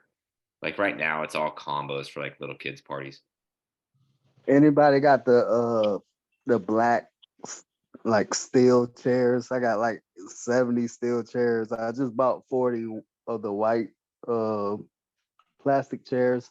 But I noticed that the black steel chairs, they get all these little scratches on it from like transporting and stuff. Is it a way to paint them? Or I'm about to sell them. Just get get the white and black plastic chairs. Like, yeah, I've heard actually mixed reviews about those chairs, but mostly negative. I don't remember all the comments. But like if you get the little like crazy hanger thing that they hang on, like people like them more. I'll show you the ones that I've got. But yeah, these are the ones. I bought these again. I bought these from Amazon. Not those. Those suck. Do not buy those. Do not buy those. These ones. Yeah, I bought these from Amazon. I think it was. You got those from Amazon? I used to get those from Table 10. I just bought those look just like those. I just bought them from Home Depot, and they just had like a sale for $92 for like 5 of them. So I went on and bought 40 of them for $90. That's good. Yeah, this was like right at $1,000 for 50, but then Prime, so it's free shipping. I'm like, yes, we'll take the free shipping. I priced them out at Tent Table. They were a little more expensive, which I was cool to pay for that, right? Because like I believe in Tent Table. I had no idea what the hell those chairs were going to be. But then shipping was like $225. I'm like, dude, we're talking a difference of $400. Like I'm going Amazon on this puppy. All comes from the same person anyways, probably. That's kind of what I was hoping. I don't know that, but like that's Because even like Easy sells those too. Like they all sell that exact one. Looks exactly the same. Yeah, and the markup on it, can't be great. You know what I mean? They got these. Still. Hey, Nick, great call. I got to jump, but it was awesome to see all you guys. Cool. Thanks, Darren. Bye-bye. we just got ours from Menards. And they're the up to 400-pound value, and they're like an off-white. And we just rented them, and they're really easy to clean, but they're like 30 bucks a piece. It's ridiculous. Oof. The cost. So of course we have to rent them out, instead of $2 a chair, it's $4 a chair. And someone's like, well, this company near us has $2 a chair. And we're like, I don't know what to say. Sorry. This is what we got right now. Yeah, that's kind of I like mine don't go out that often. It's weird. There'll be a random week. Like there was a random week where we had all 50 of those out, and then those ones I told you not to buy, I think I have 30 of those, but 29 because we lost one somewhere. But and we had to send those on a rental, so we had like all 50 of the little ones out, and then had to send like 10 of the other ones. But then, generally speaking, they just are in a big stack in the freaking warehouse doing nothing. It's bizarre. Let's see. Anybody else have other questions about? I mean, really anything at this point. It doesn't matter. When should I move out of this garage? So I did. Let's see. I was in my garage up until 20 something units. And it was COVID time, so like it was goofy ass inventory. I had 3 slip and slides. Like we couldn't buy anything back then, so it was kind of a goofy inventory. But I had 20 something units. I had it all organized, but like the garage was all freaking slides and bounce houses. I made the jump. Let me think. I think I did because the first year in business we did 85,000. Second year in business we did 125. And I think that was the year that was when I made the jump and moved everything over to storage units. And so basically took everything out of the garage and more or less every single thing jump off related all went to 2 storage units that were pretty close. They were like 7 minutes down the road. It was amazing, kind of like your brain can like walk into your garage and not to grab a beer and not see slides everywhere. Like there is something that's like, and don't get me wrong, in the early days, I'd walk out to grab a beer and see all those slides in there. And like, oh my, the level of pride, like I was so stoked. But like, it kind of gets like old, you know what I mean? So we moved into the storage units, and then we were in the storage units for about a year and a half, I think. Yeah, about a year and a half. Hey, I have a little. Go ahead. No, I was going to say I have a little tip. I'll wait till you're done, but I have a little tip if you're interested in getting some tables and chairs and how to avoid the shipping costs from this one place I go to. I'll wait for you. Oh, cool. Okay, cool. Yeah, so I moved into the storage units. It was a lot of it was freeing and amazing, but a lot of it was a pain in the ass because you still got to clean them. We still had to clean them at my house, you know what I mean? And then trailer them over to the storage unit. The storage units weren't big enough. That's just where I live. Like storage units are just kind of hard to get and not big enough. And so the only person that could put them away correctly was me because you had to put them away right. So it was freeing and draining at the same time.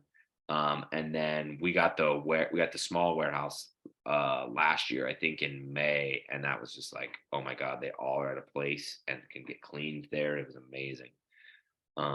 But I would say to move out, if you've got a storage unit place that you can get a good size storage or multiple good size storage units next to each other, I would do it pretty soon. How many units do you have?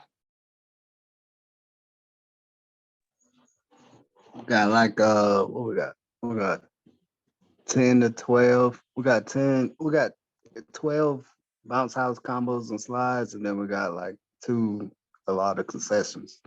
Oh, gotcha. Yeah, I mean, it's up to you. It depends on how much money you're making, how much money storage units go for. I was getting mine. I went over to the next county over, which is kind of rugged. And so, but I'm like kind of close to the county line. So it's like right there. So I was paying $110 for the 12 by 15. And then like, no, I think I was paying $110 and $150 for each. And one was smaller than the other one. One was a 10 by 12 and one was a 12 by 15, I think. 12 by 20. But it was way better, you know what I mean? And then it's easier to load slides. It's easier to load slides at 6 a.m. at a freaking storage unit than it is in your own freaking driveway. So My wife just corrected me. We just bought 2 more cotton candy machines. Well, apparently, our cotton candy machines are made by Vivor, and they got like a sale going on with the pink ones, and it's like 112 for a cotton candy machine, and we charge $70 for the cotton candy machine. where did you get that from? Vivor, Vevor. Word. All right, cool. I'll check that out. Put that in the chat. What you say? Let me see. Vivor home. I'm gonna show you right quick. Let me turn my camera back on. So this is the blue one that we got. Where's Raina? She's in the playroom. So it comes with it don't come with the bubble, but the Your camera's not on, bro. oh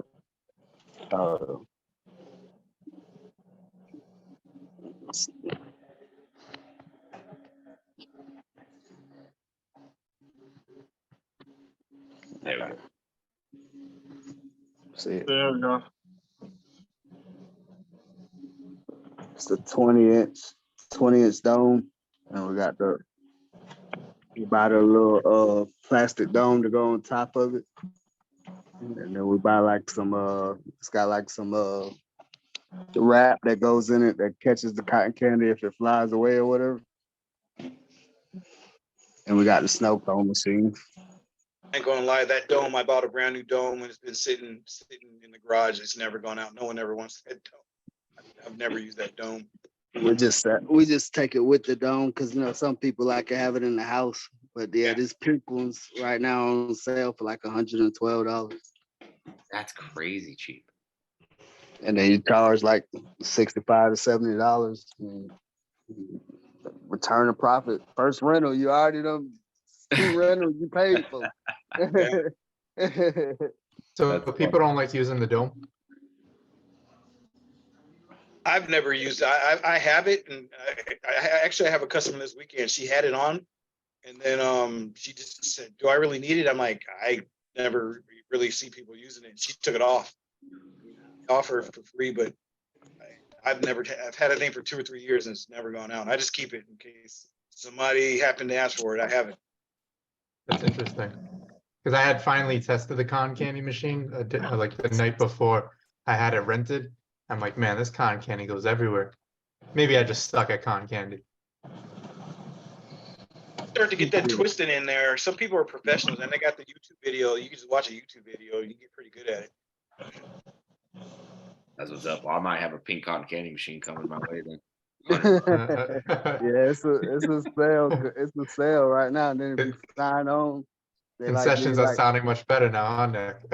they give you like a little discount once you sign up for the email and all that.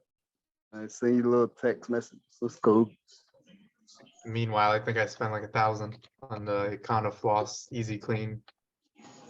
Really? Dang. Yeah, it's expensive. Hey, Kevin, how often do people request that dome? Because we just got ours about a month ago and we're thinking about getting the dome, but I've been telling my husband not yet because no one's actually asked for it. But how often do you get those requests? Well, I just include my dome. I've never used a dome. I've had one person rent from us with the dome and one with one time without the dome, and they said they liked it because it keeps it, especially if you're gonna have it in the house, because that cotton candy starts flying everywhere. It just starts floating in the air. You know what I'm saying? Yeah, that's why I got it. Yeah, that's why I got it, just for that reason. If you're not ready for it, so if you gotta kind of like test the market, see if they had one without the dome and with the dome. And if they did, then I'm pretty sure they'll like it with the dome. Yeah, I just include it with the dome, and every time it goes out with the dome. I mean, I don't have an option. I always send it out with it. I think the dome usually ranges about $90 right now on like Amazon or Wayfair and stuff like that. It's like $90. Yeah, because we got our cotton candy machine from Amazon, but it did not come with the dome. I mean, we could have added to it, but it was, I think, an extra $104 at the time, and we didn't have it. So I'm just curious if it's really worth the expense, you know, all with make smart money choices. But if it's worth it, we will get it because it does go out quite a bit. It just, we never get complaints, but just curious what your guys' thought was. Cool. Yeah, I may have to test the waters of the old cotton candy machine for $100. Okay, so I forget who was asking about the tables and chairs. If you're going to get extra tables and chairs, what I use, and this is like a little trick here. If you're just starting out, you need about 20, 30 chairs. I use a Websterant store. What you can do is you sign up for the plus, and they give you free shipping.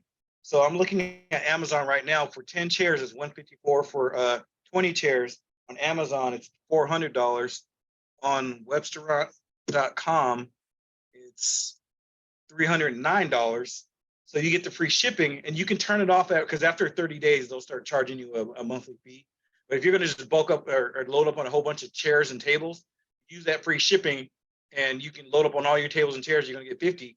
So right now it's $309. With the tax, it might be about $350, $375. That's cheaper than Amazon. I'm looking at, and you get that free shipping. And you can get cotton candy machines and everything from there as well. They got popcorn machines, cotton candy machines. So if you're just starting out, you want to use that free shipping, that's the where to go if you want to, start loading up on that. Because Repeat that for me again. Yeah, I what's missed the it. website? Websterant.com. Here, I'll put it in the chat here. I was gonna say, are there any particular chairs you guys recommend? Because we started off and was like, oh, we're gonna go and we went to Home Depot and got those Lifetime chairs, and they're terrible for storing, for transporting. And so I want to offload those somehow, but then replace them with, because we always get like 50 chair orders and we only have 30, so we end up having to partner with someone, and as becoming unreliable. I would just rather get to 50 and just be like, that's my cutoff, 50 chairs and 10 tables or something.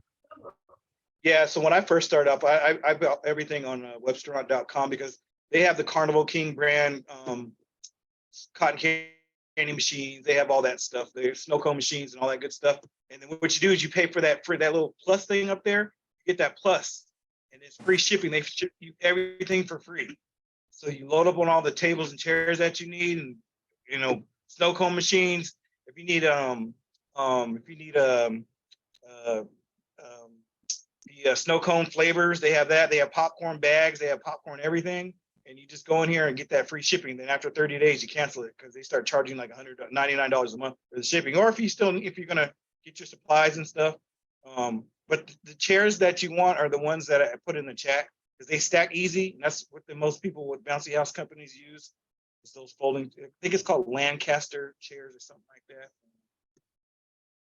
That's crazy. I've never heard of this before. Yeah, and they got cotton candy machines, popcorn machines. They got carts. They got everything. Are those the chairs there? Yeah. No, no. You don't want those ones. I put it in the chat. I think you just put your cart in the chat. Oh, I did. Called Lancaster. Let me see. Probably this. There we go. Oh no, that's like a bench thing. Just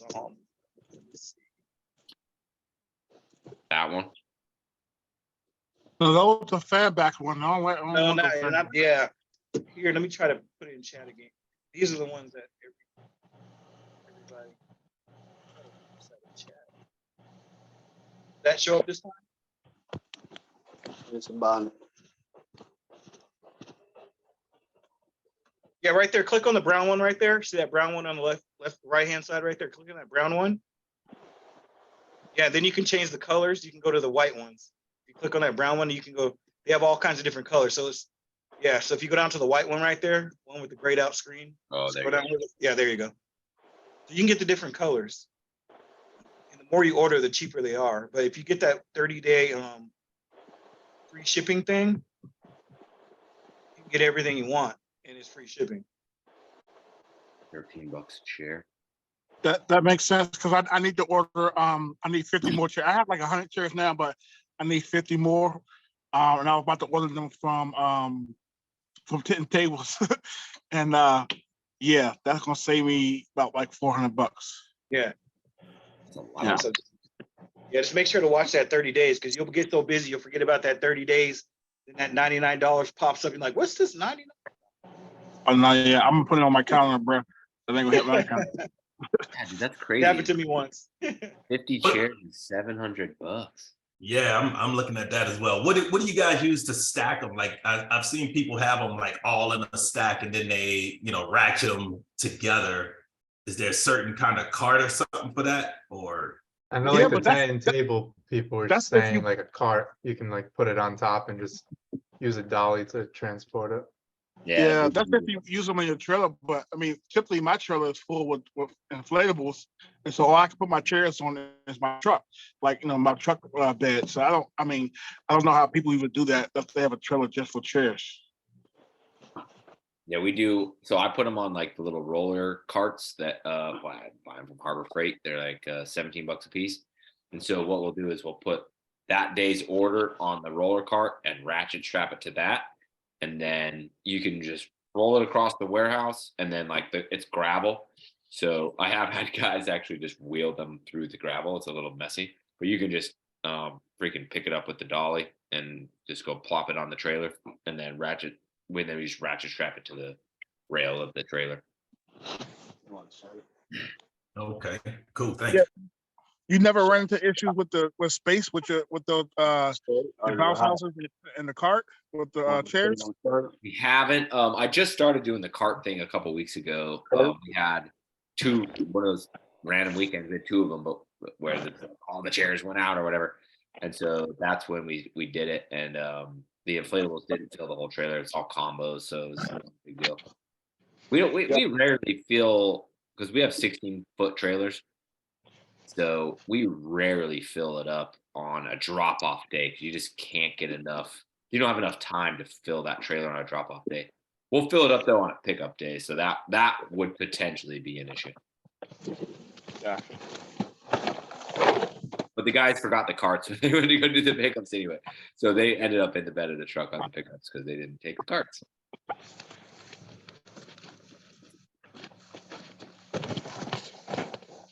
Let's say, all right. Other questions? You guys got other stuff you guys want to talk about or what? Otherwise, it's gonna be a short show, which is cool. Oh. It's a 4-hour show. Take it out of me. Hey, I had one more because I seen it starting to come up. I see a lot of people posting about the monk steaks. Oh yeah. Because what I ran into this past weekend, this is our busiest weekend, and so we had an event. And two of the backyards we went to, they just, I don't know if they just don't water their grass ever, and we haven't been getting rain, and we just could not get the steaks in. We tried to go on angles, and so I heard some people like, "Oh, these monks will go through concrete without bending and blah blah blah." And I just wanted to know, I mean, are they do they make that much of a difference when you hit those yards like that? So we have, generally speaking, the ground around here is very, very soft. But we do have this fancy dancy gym that rents from us all the time. And I have no idea what this little lot, it's next to their pool and in between the pool and the tennis courts. And it's a big grassy area. And you go to send an anchor through and you're like, everything's all good. And you get about this deep and then it feels like you hit concrete. It is wild. I have no idea. It's like they have a packed gravel base under their grass right there. It's wild. And it's all over. No matter where we put units, they usually rent 2 at a time. So no matter where we put units, it's a beast. The monk steaks. So I went back to the truck to get something. I don't remember. I think the signs. And I come back and Trevor's just going to town. And I'm like, bro, stop. You're just gonna bend it. And the monk steaks, I bought the ones that are like custom painted red. and they were right as rain. There was no issues at all. And I don't know, like, right, I don't have a lot of experience with hard ground because it's not what we have here. But in that particular, at that little yard place in the gym, if you wail on the stakes with the biggest sledgehammer that we have, they go nowhere. But if you just if you kind of choke up on the hammer and just hit real soft, it'll go in. I don't know, like they tell me like you're the only person that can get these stakes in. I'm like, I don't know, dude, but you just kind of go nice and soft and it'll just dink right through whatever the hell is down there. But I got perfect timing to answer the question there. I'm just moving stuff from one storage to another one. Here are the, let's see if I can flip this around. Here's the difference. So our ground is pretty hard. I don't know if you can see. And these are the ones that come with the inflatables. And I think they're 1/2 inch or 5/8 or something. And these are the monk ones. And we've bent a couple of them, like especially at the end at the hook, like we bend there. But I mean, you can see the difference. Like this one is not that bent. We have some that are like this, like at a horrible angle, but the monk ones are, well, still going strong. Where do you get the monk ones? I never heard of that. Just go to Monk. I think it's called Monk Industries. Yeah. Let me see. I'm seeing my pull up. That's the company's name. Okay. I'm in Houston, and every once in a while I do ran into that where, we just go through a drought and it's hard ground. And at one party I might bend 3. Yeah. So I would definitely be interested in that. Yeah, no, we're very rocky over here. So Monk has been really good. And then I also get their tarp stakes because we tarp, and these don't bend really either. They're these 10-inch ones. Yeah, those are these guys right here. Yeah, I didn't even know they made those. Yeah. 50 for $50. That's pretty good. Like sure, they're expensive, and then shipping is expensive because they're super heavy, but they're way worth it. Yeah, the ones I bought were these. And this is probably what you had, huh? The 5/8. Yeah. Yeah, these I bought these red ones. 5/8 by 18. Yep, that's what I bought. And I mean, $4 per. If I remember, I haven't bought any in a long time, but I feel like they were like $6 to $8 at insert place here, leisure activities, tent table, whatever. So yeah, so like the non-painted ones are definitely cheaper, but I was like, screw it, I'm gonna buy red and see if the guys don't lose them. No, they still lose them, so just buy these ones. I mean, the colored ones are definitely cooler for a little while, but yeah, they chip and they lose their color, but they're still kind of colorful. Yeah, they're cool. So I would give them a shot. See if you have better luck with them. But we don't bend 18-inch. We don't bend the 5/8 stakes. We don't bend those ever, no matter what around here. Never. I don't think I've ever seen one bent ever. The 1/2 inch will mutilate those, but I bent the 5/8. But that was Who's using the 1-inch stakes? oh god, bro. My last EZ slide came with 1-inch stakes, and I was like, oh, there was a day I forgot the hammer. I literally used a 1-inch as a hammer. They're that beefy. Dude, I like them. They're nice and fat. You can't they're hard to miss in the yard too. Yeah, I'm sick of the guys. I had good clients the last 2 weeks that they're like, you left one of your red stakes here. I'm like, motherfucker, the expensive one.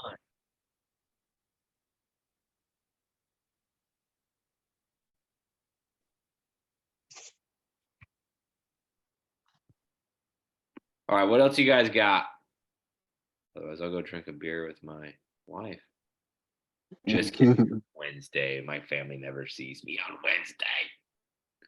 Oh, you guys, since Justin's here, you guys still doing the training next week, or is that? I'm mega busy and just have done a terrible job prepping. So for sure I am out. I told Justin I full blessing if he wants to carry on without me. So Justin, I'll let you answer that question. Oh, okay, my bad. Hold on 1 second. Let me give it to my computer and I'll answer everybody. 1 second. Yeah, no worries. Yeah, it's something that I still want to do super bad and intend on doing at some time. I've just ended up so busy. My mom informed me today that her and my dad thinks we both have, I don't remember what she called it, time distortion or time something. And I'm like, what do you mean? And because we're going to a concert this Friday night, so I asked my parents if they could watch the kids overnight. I was like, sorry, it's last minute notice. Like, I didn't even realize it was this weekend. And my mom's like, yeah, I do that all the time. Your dad says we both have that. I looked it up. It's called time distortion or something like that. I'm like, oh, that does sound like something I have.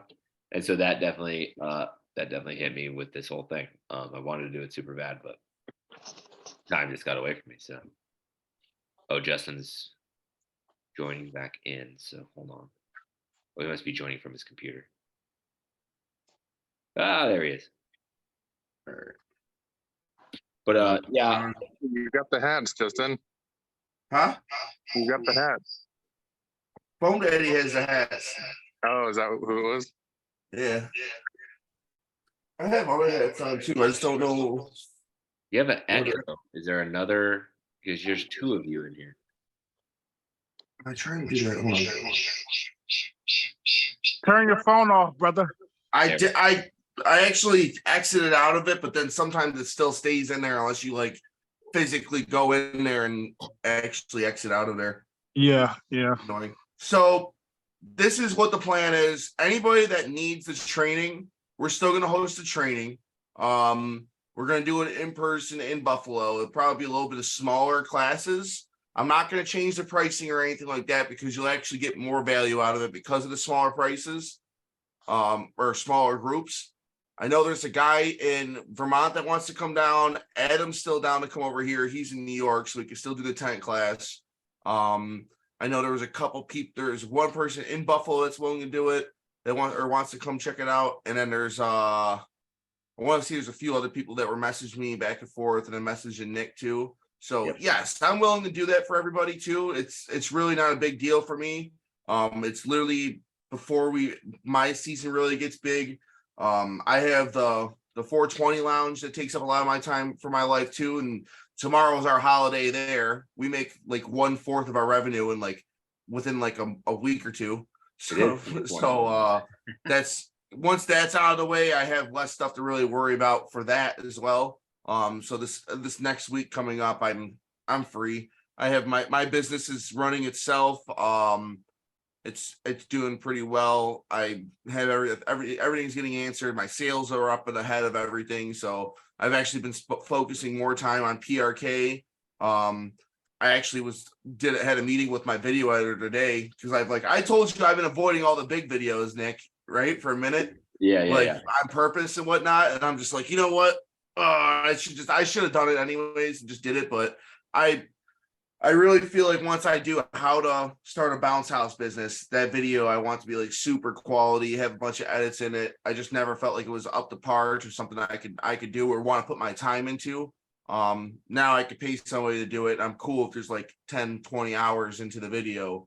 So those ones we're going to go for where I have a whole bunch of content that's already pre-recorded. We have our video that's pre-recorded. That one's pretty ready too. I can send you a link for that too, Nick. But yeah, basically I'm ahead of the game in the schedule, so I have enough time where I can do that for people. My business runs itself for the most part, and it's easier for me because I actually live here and I don't gotta travel across the country like Nick does. So, no, it's you know what I mean. It's not that his business doesn't run himself too. It's just, you know what I mean. His business is actually going hard now. Me, I'm only making like 2-3K a week right now, but It's yours is like probably going. So we're Yeah, doing that, but we're- I'm also going to tease because everybody in the room right now is a big fan and has everybody that's watching right now. You guys watch every week for the most part. We're thinking about doing something pre-IAPA, like down in Orlando. Something like more themed towards buying and what to look for, who to look out for, you know what I mean? Different things like that. What units you'd want to start out with if you're just starting and buying, different ways of expansion, how to not get talked into certain things, how to actually leave with specials and deals and stuff like that. When's the best time to offer deals on stuff like that? Like basically going over a mini training course that isn't fully just about running your business, but is more of like pertaining to IAPA and growing your business, what to buy, what to look out for manufacturers, what makes a good unit, price points. We can actually just like go ahead because all their sales will be up usually the day before. So heads up, I hate the carts. They bend easily. What carts? Oh, it's probably he was posting. David, were you talking about the popcorn machine card? Talking about the cotton candy machine carts. Oh, I just posted a picture of that website I was talking about where the cotton candy machines for like $100.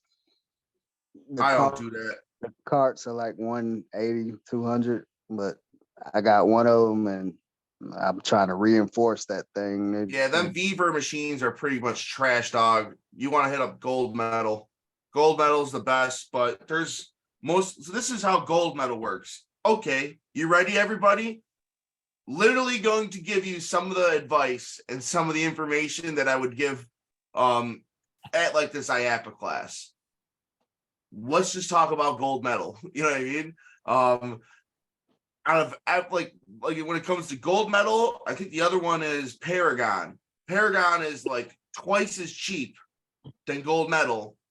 And if you're gonna buy cheaper machines or cheaper stuff, I would go for a Paragon if you're going to go down that route. But to be clear, I would not buy any of those machines that none of the parts are replaceable. Everything's replaceable from Palmer, or not from Palmer, sorry, from Gold Medal.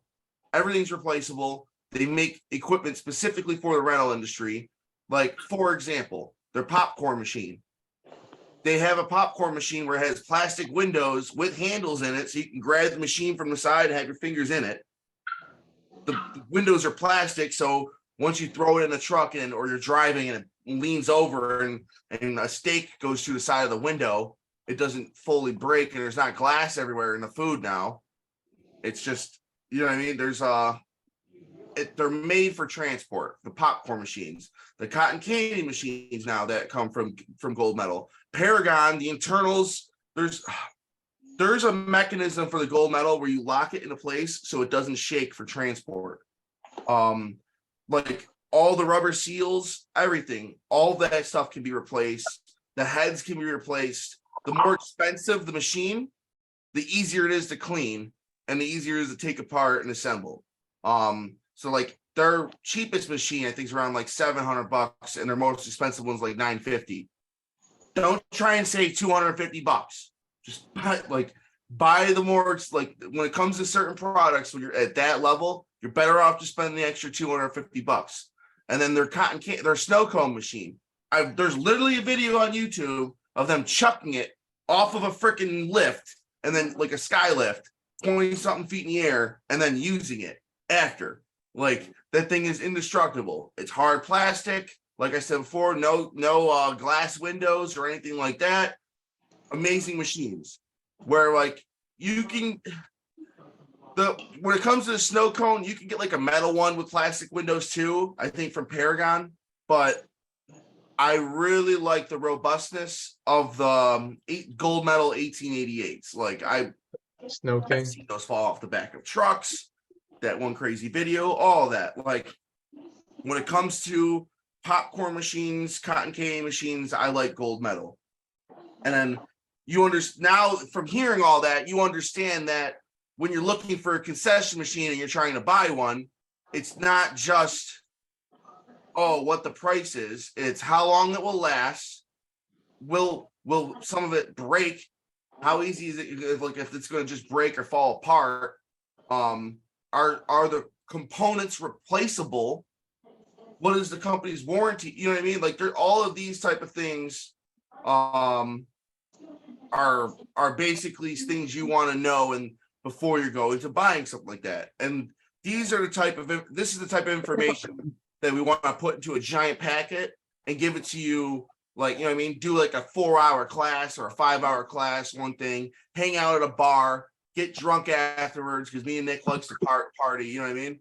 And then the next day, go let you guys loose on IAPA on the sale floor, wearing some jump off merch and some PRK merch and some free stuff basically for coming to the class. But that's kind of the theory and the goal behind what we're going to try and do. And but like, we're just moving what we're going to do here, kind of repackaging it, moving it over there. We'll do this class again too for next year. There's even talks basically, like I might drop some hints. I might even do one of these classes mid-season if it's really needed. I don't know what the demand is for this really. We never really went for the in-person stuff. It's always been en masse over the internet, but over the past year, me and Nick have actually realized that in-person stuff tends to actually sink in better, and you can learn a lot more in one day that'll be better off than like these Zooms. You learn so much in these Zooms, but you can only learn so much.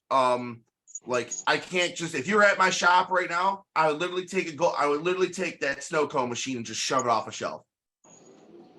Like, there's certain things you just don't get if you're not in person, and that's the whole point of it. And I will keep talking if you guys let me, if you guys don't chime in and say something. I think you're right with the I mean, listen, you got to start the way you got to start, right? Do what's best for you. But I think you're right when it comes to the quality of Gold Medal. When I started out back in 2000, when I first started out back in 2013, I went straight for Gold Medal. I did buy a couple of knockoff machines, but those quickly broke. But you still got to do what's right for you, you know? You know what you're going to do. So, but you're absolutely right. Gold Medal, I think it's the top tier. It's made for transport. It's made for the rental industry. And there's the other thing too. If you only got so much money and there's a freaking Paragon snow cone machine for $200 on Marketplace, I'm not going to sit here and fucking complain to you that, oh, you should have bought the $800 one from Gold Medal. You know what I mean? Like, I'm also a realist. Like, yeah. So like, I get where you're coming from too. And I even do things where I'll buy cheap. Like, this is my whole thing. And this could be a whole speech too for IAPA. I like to buy, when I first started, I bought a lot of used units. I know what quality used units look like. And I made enough money out of them that I could still sell them. And then take that profit I made off renting them and add it to the sale price so I can get newer units. So I wasn't really working about making more money. I'm just trying to have a newer inventory and starting to rotate the stuff out. You got to start somewhere. You know what I mean? So like even certain people, like, you can get a lot of deals from people. And some people like in your area be like, you know what? Fuck it, I'll sell you this bounce house for $2,000. I bought it last year for $3,000 and I made 20 off of it. Now you get it for $2,000. You don't got to buy the new one for $3,000. And he can take that $2,000 and some of the $30K he spent and just bought a new one. No wear and tear on it. You see what I mean? So it's honestly a win-win for the both of you. A lot of that shit happens at IAPA. Whereas in somebody who's at IAPA, like a manufacturer, is going to tell you, oh, well, it's IAPA season, go buy a new one. What about the one that's semi-new and $1,000 cheaper? they'd rather just make a new one because it's winter time and get more into the market. Whereas in what's actually better for you? Did you actually just buy a couple used units and it'd be better off for you? That's your decision. And that's the type of stuff that we like to talk about. I feel like that's why I really like, but Nick, like, he doesn't want to sell bounce houses. I don't want to sell bounce houses. Like, I'll sell bounce houses for another company that sells bounce houses and recommend them. I don't want to own a foam company. I'll sell foam machines for Foam Daddy, give you a price, give you a quote and all that stuff. But I don't want to own Foam Daddy because it starts making what we start doing more biased per se. Like, even Nick can't talk too much about other people's straps and stuff like that because he is in the strap game. Like, if you think about it, you know what I mean? Like, we all trust Nick. Nick's smart enough not to mess around with his reputation too. But at the end of the day, some people are going to look at it and be like, oh, well, the strap guy's talking shit about somebody else's straps. The bounce house guy is talking about somebody else's bounce house. Like, the one that's selling bounce houses. Like, it's like they're giving advice and somehow it always leads to buying from them. If you've noticed, like, you know what I mean? Where me and Nick can come out and be like, oh, well, here's just left field from two guys who actually are in the industry and do it. And we're not going to sugarcoat some of the stuff or for you guys, for ourselves, or for any of the manufacturers. Like, that's one of the best things that I like about all this. Like, I actually had me and Nick did an interview and we actually clipped out like 20 minutes of us just going on a rant about people like DMing us. So I clipped that out, but I did another video where I was actually talking with two people that were doing repairs, and like that one's I'm probably releasing this week here. They do repairs, and like they literally said that some of the best units made are easy, and some of the shittiest ones made, and he does the most repairs on our tent and table. Like, he did it, his wife was like, "Oh, are you supposed to say that?" I don't know. That's what they said. That's what he decided to say. That's, you know what I mean. That's what he put out there. It's like there's other ones that come to mind, but those are the ones that came to mind to him, and he wanted to say out there. And now Mark, I personal friends with Mark and Brett. And I know them well enough that like they're not gonna like that fully, but honesty, they'll never discredit it. They realize they might be messing up somewhere. Their quality in China might be messing up somewhere if it's happening. So I feel like if I was a manufacturer, I'd want to know that one of the like oldest repair companies in the US is saying about my inflatables. So they wanted me to take that out. I actually convinced them to leave that in there because I think that's extremely valuable. And I don't even really have too many easy units. But after hearing that from them, he literally said that the easy is the Lamborghini of inflatables. That's what he said. Really? I mean, I have let's see. I think I have 4 easy units, and I think he said Ninja. He said Ninja Jump. And then I was asking, it was Ninja, not Easy. Oh, okay. Because I was asking him about the difference between the two. He said they're both good, but Ninja's still made the same ways as the old ways, and it's still not. They're a solid unit. And I was like, that's super interesting to me. Like I don't know. I find things like that very interesting. I'll release that video tomorrow for everybody. I normally like to release them earlier in the week, but I've been slacking. What do you say about Jump Orange? Huh? What do you say about Jump Orange? He didn't say anything about Jump Orange. I was actually waiting. I asked him about that. He's like, yeah, he hasn't really heard too much about that. And it's like Jump Orange. I feel like, I don't know. Jump Orange, I love Jump Orange. Like, I don't have any problems with any of their units. I think their bottom vinyl is a little bit thinner, but in reality, I don't think you really need like how much of the bottom do you really need? You know what I mean? You can patch the bottom super easy. It doesn't really need to be that extra super thick stuff. I have units that are going on 3+ long. What? Yeah, I think Jump Orange, man, it's a hit or miss. I got 3 units from Jump Orange that are 4 units from Jump Orange to are fine. I got one unit that it it needs 2 blowers, and it was a brand out of the box. It needs 2 blowers, and What is it? the Shark Attack, the what is it? Combo Shark Attack. That's because of design.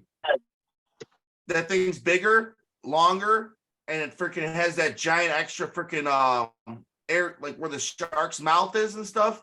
Yeah. Even what you call is 2 blower. Everyone I've seen that's like that design like that takes 2 blowers. Bro, if you got an inflatable that's 2 blowers, unless it's like a 40-foot slide, sell it. 2 blowers, I'm out. So far, I'll tell you right now, just as a newcomer, one of the things that I dig that everyone's talking about, just like kind of to touch on what you guys are talking about, the overall level of honesty that everybody in this industry has. Like, I don't see anybody being like, yeah, sure, go ahead, buy that Cloud 9-1 off of Amazon. You'll be fine. Yeah, $900 13x13s are great. I dig that a lot because it definitely, I mean, when you're starting out, the initial investment can be a little daunting for people. So it's easy to take that short route and be like, yeah, sure, I'll buy that $900 jumper. I can make my money back in 2 weeks. My favorite ones, like, how the fuck is your business worth 40K? Like, oh, you're selling your bounce house business for 40 grand? You got 5K worth of inflatables in a trailer? Where the fuck's the other 30? Yeah, that was an interesting post. I saw that one too. I'm literally not even talking about a specific post.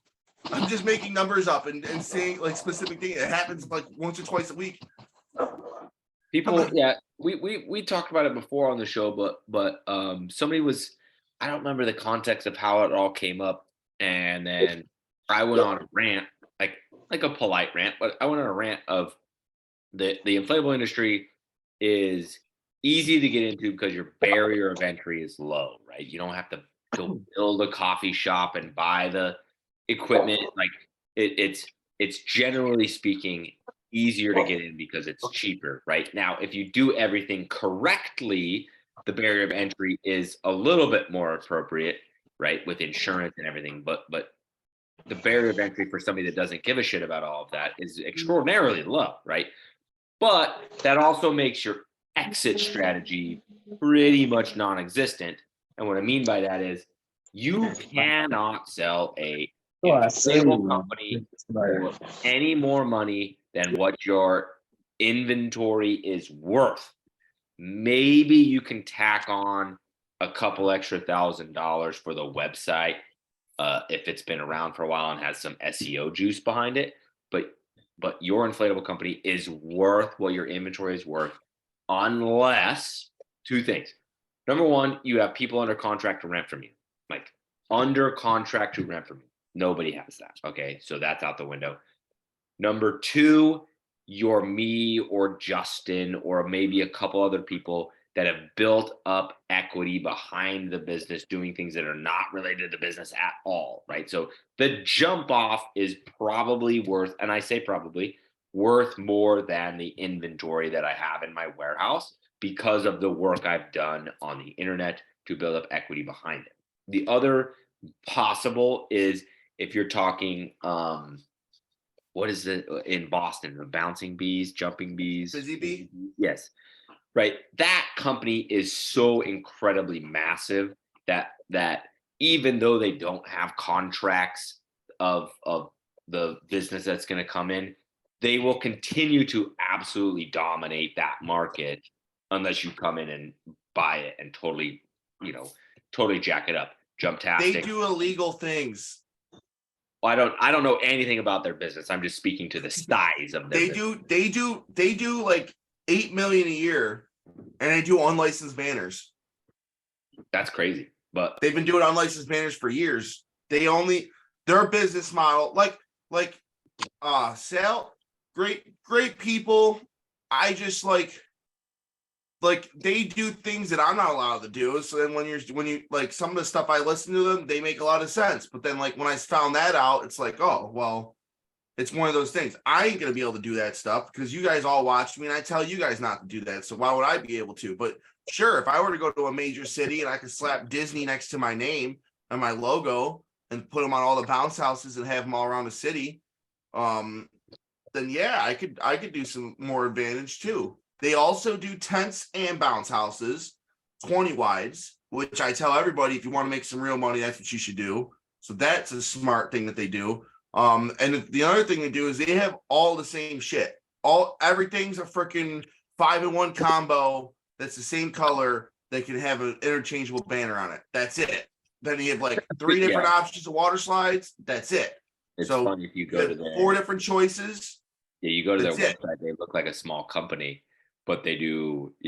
Last I heard it was $6 million a year, but So like I personally understand where they're coming from. You have all the same units, your guys can't fuck up shit.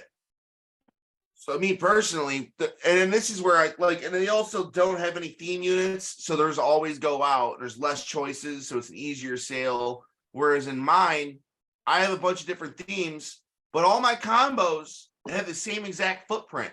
The stakes go in all the same exact places. All my water slides, they're pretty similar and they're all set up the same. The amount of stakes might be different, but they all go up the same. There's no random fucking U-turn or 2 pieces or any of that shit. It all goes up the same. The obstacle courses, they know that they all, you know what I mean? They roll it a certain way that you know what I mean? You roll it so that where you put the flap is where the start of the inflatable is for an obstacle course. When you roll a water slide, you're always rolling front to back. So when I unroll it, it always goes back to front. So when I drop a unit, and this is when you know you're good and your guys are good. When they drop a unit on the ground and they unroll it and they don't even have to push on it or move it or pull it or anything. It goes right where it lays 95% of the time. There's no extra labor. There's no muscle. Nothing's involved. Then all they do is roll it back up, flip it up. They never even really manhandled this. The most they manhandled this bounce house was flipping it on the dolly. Out of that entire scenario, out of every setup that I do, every inflatable is like that because I know how they roll and how they go back, and they're rolled back the same every single time. So there's a standard, and that's how you start getting. That's how you get a water slide up in less than 20 minutes. That's how you get a bounce house up in less than 15 minutes. Like these, because there's a standardization, there's less movements, less bullshit. Yeah, I feel I'm just ranting now. Yeah, so back to what I was originally saying is since the barrier of entry is low in the industry, you're just not going to be able to sell your business for what you make, right? People are trying to evaluate the businesses for the amount of revenue that you do, and it's just like, hey, that's not how it works in the business world. But on top of that is the barrier of entry in the inflatable industry is so low. It's like, instead of buying your quote unquote established business, they'll just go start their own and take market share. Yes, it's a little bit of a longer road, but not bad. So Brandon, I didn't see the post that you were referencing. We were busy today. We shot 5 YouTube videos today, so I didn't see the post, but that is one of those things that's kind of like a disconnect where it's like you come into the industry,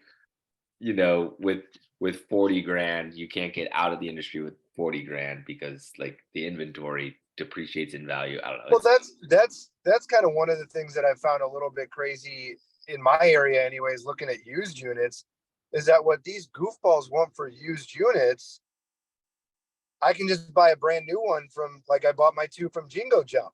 And I'm like, yeah, maybe that's not a big and bright, but then I reach out to these goofballs on Marketplace. They can't even tell me what their manufacturer of their unit is. And I'm like, okay.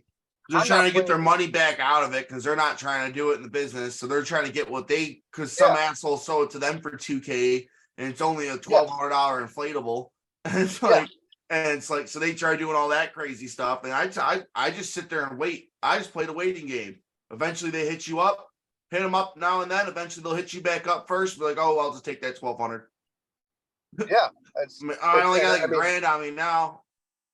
Once I have some revenue, yeah. I mean, that's why I chose to go the way I did, buy my 2 from Jingo Jump, because I'm like, well, shit, if I'm going to pay $4,000 for 3 slides, I may as well pay $4,000 for 2 brand new units. I bought It's 2 true.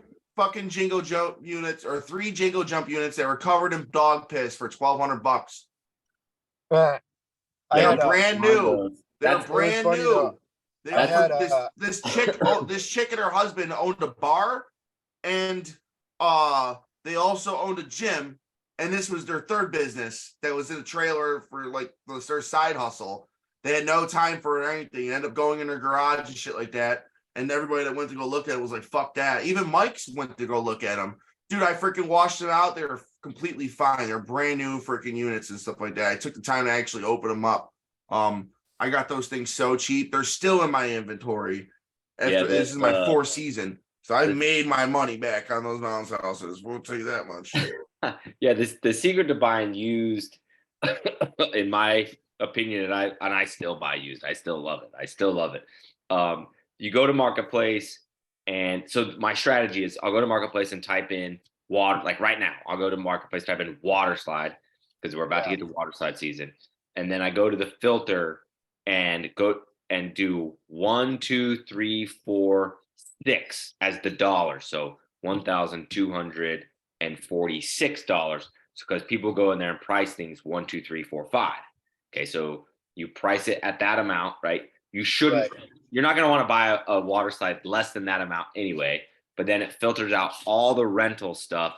So then you just see stuff in there that's on sale. And then when you see one that looks decent, you click the picture, right? The more pictures, the better. If there's only one picture, you almost for certain don't want to buy it because that picture was taken at a rental 2 years ago, right? That's 100%. Yeah. Then you go down to the description, and kind of same thing applies. Shorter description or less description, you kind of want to shy away from. A more robust description with keywords, meaning they're saying things that they're talking in the way we talk in the description. Yeah. When you buy a tent, you want to hear grade. You know what I mean? You want to hear, when you buy chairs, you want to hear grade. You want to hear how old a bounce house is. You want to know, you know what I mean? You want to know like what the years, what the manufacturer is and stuff like that. Manufacturer, age. Everybody will tell you that the fucking thing only went out a couple times, but that's bullshit. The biggest struggle I had was I couldn't get anybody to respond to me. There were people that literally like their profile picture was an inflatable business. And I would reach out, like I watched your YouTube video about it, Nick, and I was like, hey, I was just had a quick question. If you could tell me when these were manufactured, who they were, who the manufacturer is, and not one person fucking responded to me. Yeah, if you're in my area, I ain't selling you shit. Yeah, they don't. But it was funny though, Nick. I got my my package from Jingo Jump yesterday, but I got home late, so I didn't even look at it. It was sitting in the garage, and I went out this morning. And I shit myself. I didn't realize how big this fucking package was gonna be. Like I messaged Jana about it, and I'm like, these things are fucking huge. Like I'm only 5'8". Like on the pallet, these come up to my nose, and I'm like, I think I need that electric dolly like tomorrow. Like I'm not moving this shit by myself. There's no fucking. I love your logo, by the way. That shit's fire. Oh, thanks. I actually like. Thank you, bro. Absolutely love that. I love that it's not a bounce house. Thank you, man. Like I love that it's something sharp. It gave me an opportunity to... like you don't want a cactus in your bounce house. There's I don't know. It's interesting. I wanted something that so like when I decide to start doing concessions and tents and tables, and I got like a decade of DJ experience, so maybe I want a DJ business that branches off of this. Dude, listen, I'm looking this up right now. If Foam the Desert's available, you're buying that shit. Okay. Yeah, that's a good call. But I just wanted something that wasn't so and so inflatables LLC, because there's 900 of those fucking things out here in Maricopa County.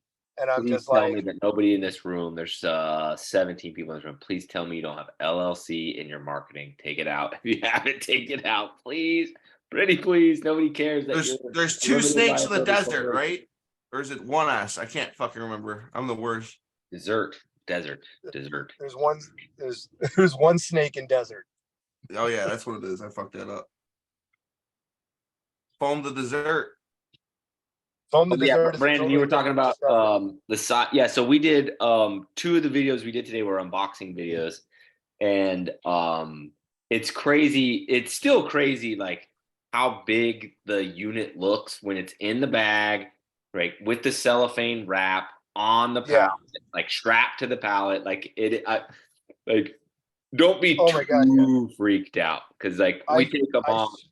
Yeah. I 100% shit myself, and I was like, but then like I grabbed the inflatable and like kind of moved it around. I grabbed one of them and kind of moved it around. I'm like, okay, this is fine. I can leverage this. This is okay.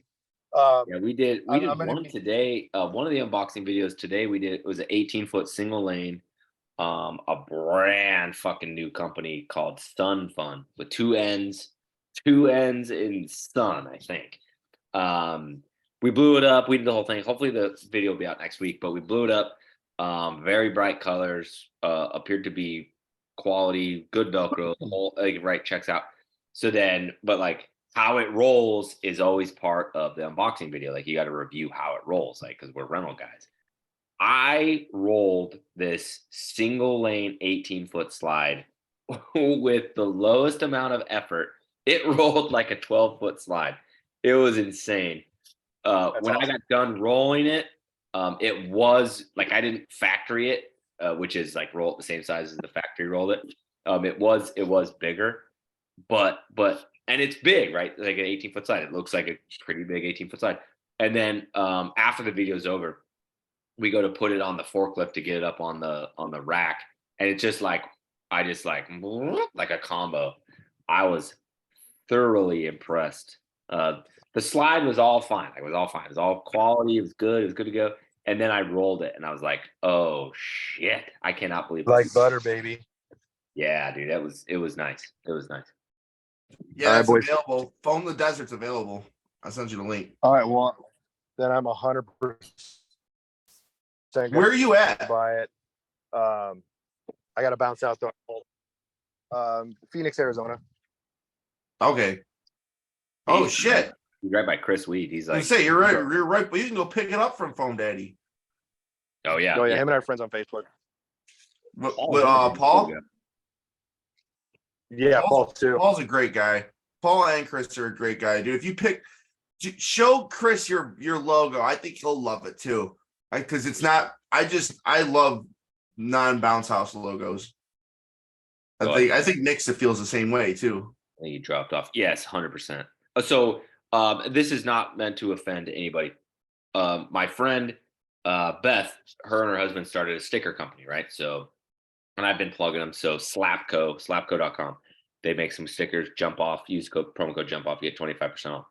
Good stickers too. I wish I had them here. They're at the office, but so I start like talking about them, whatever, and they start making a whole bunch of stickers for us, right? For bounce house people. And Beth just texts me out of the blue 2 weeks ago, I think. She's like, "Tell me why all the fucking bounce house logos, like all the bounce house people, have penises in the logos." And I'm like, "Oh, dude, I already know what you're talking about on the cast." Oh yeah. And she's like, "It just dicks everywhere. Dicks everywhere." Oh, dude, it's I don't freaking. remember. I'm paraphrasing what she said. I'm trying to make it funnier, but I was just like, She said cock, didn't she? no, I don't think she actually said. I don't think she actually said anything I just said. But I was just like, it's so true though. It There's so many is. logos you go see, and you're like, bro, I understand you try to put a bounce house in the logo, but like it's so phallic, it's bad. Like it's bad. Like Goliath inflatables. I'm sorry. But yeah, that's why like I used to get mad shit for this. Like when I first started, like when I was like nobody, right? Didn't have a YouTube channel, and I'd go into the Facebook group I was in all the time was bounce house or rental operators. And somebody would say something about, a question about a logo or give me an opinion on a logo. And I'd go on a long ass rant about how Nike doesn't have a fucking shoe and all this stuff. And then I'd just get torn to shreds. Like, you need brand awareness. People need to know what you do. I'm like, dude, my execution's going to tell people what I do, not the fucking logo. Like the logo, I don't know. And I'm very happy now that I've been loud enough and successful enough to where people are starting to come to my side. I'm very happy about it. I do fine with my freaking. I have a kid being shot out of a cannon. Is my logo. David, it was Sun Fun. Let me see if I can. Let me pull it up. Let me pull it up. Is that's what you call it? That's from Emily. Emily? Yeah. I was literally just about to say I have one from them too coming. Yeah, 18-foot slide. I got the one that's like, oh, that's not the right fucking thing. Which one did you get the same shit as me? It's like purple and green and has a wave at the top. They got free shipping right now and shit. Like it's pretty ridiculous what they got going. No, it's too new, dude. It's not even on fucking Google. Maybe it's two N's in fun. I forget, dude. She just fucking texted me. Hold on, let me look at this thing. I gotta text her real quick. Hold on. This is bad. This is bad TV, but I'm doing it. So I end up getting the 18-foot rainbow dual lane from. I was this close to getting that because I'm obsessed with me some dual lanes, but I put it in the chat and let the boys choose what they wanted. And I didn't give them an option for my guys just because the other two options I felt like were combos. And then I was just like, oh well. There we go. That was funny. So yeah, I got two combos, but I was just like, I have like 7 combos coming in or something like that, or 6 combos coming in that are new this year. So I'm like, I don't need any more combos. I could use another dual lane though, and it's a dual lane with a pool on it. So I was like, yep, that's cool. I like me and my buddy Mike were just talking about stuff too. Here, let me see if I can save this. Yeah, I can save it. And then I'll just do this. I'll drop this in the chat so everybody actually sees what the hell I'm talking about.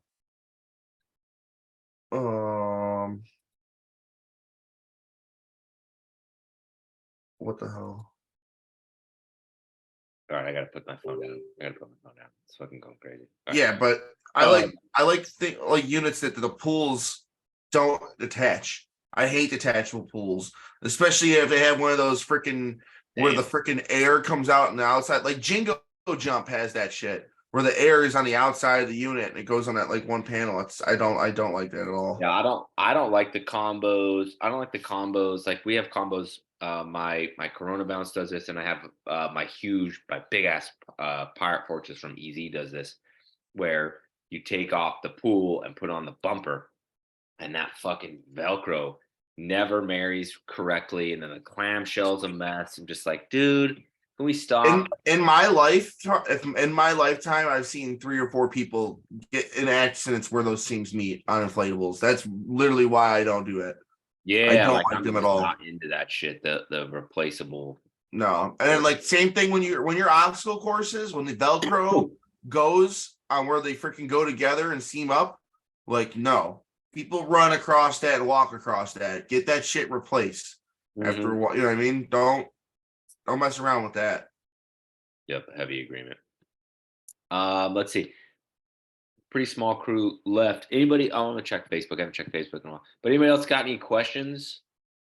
Oh, I can't do the fucking. Because if we can do another short show, I'm down for it. These 4-hour shows, I'm telling you, are fucking brutal. But anybody else got any questions or anything else they want to bring up? People just like us on Facebook, which is awesome. Thank you guys. Is anybody interested in coming to Buffalo next week?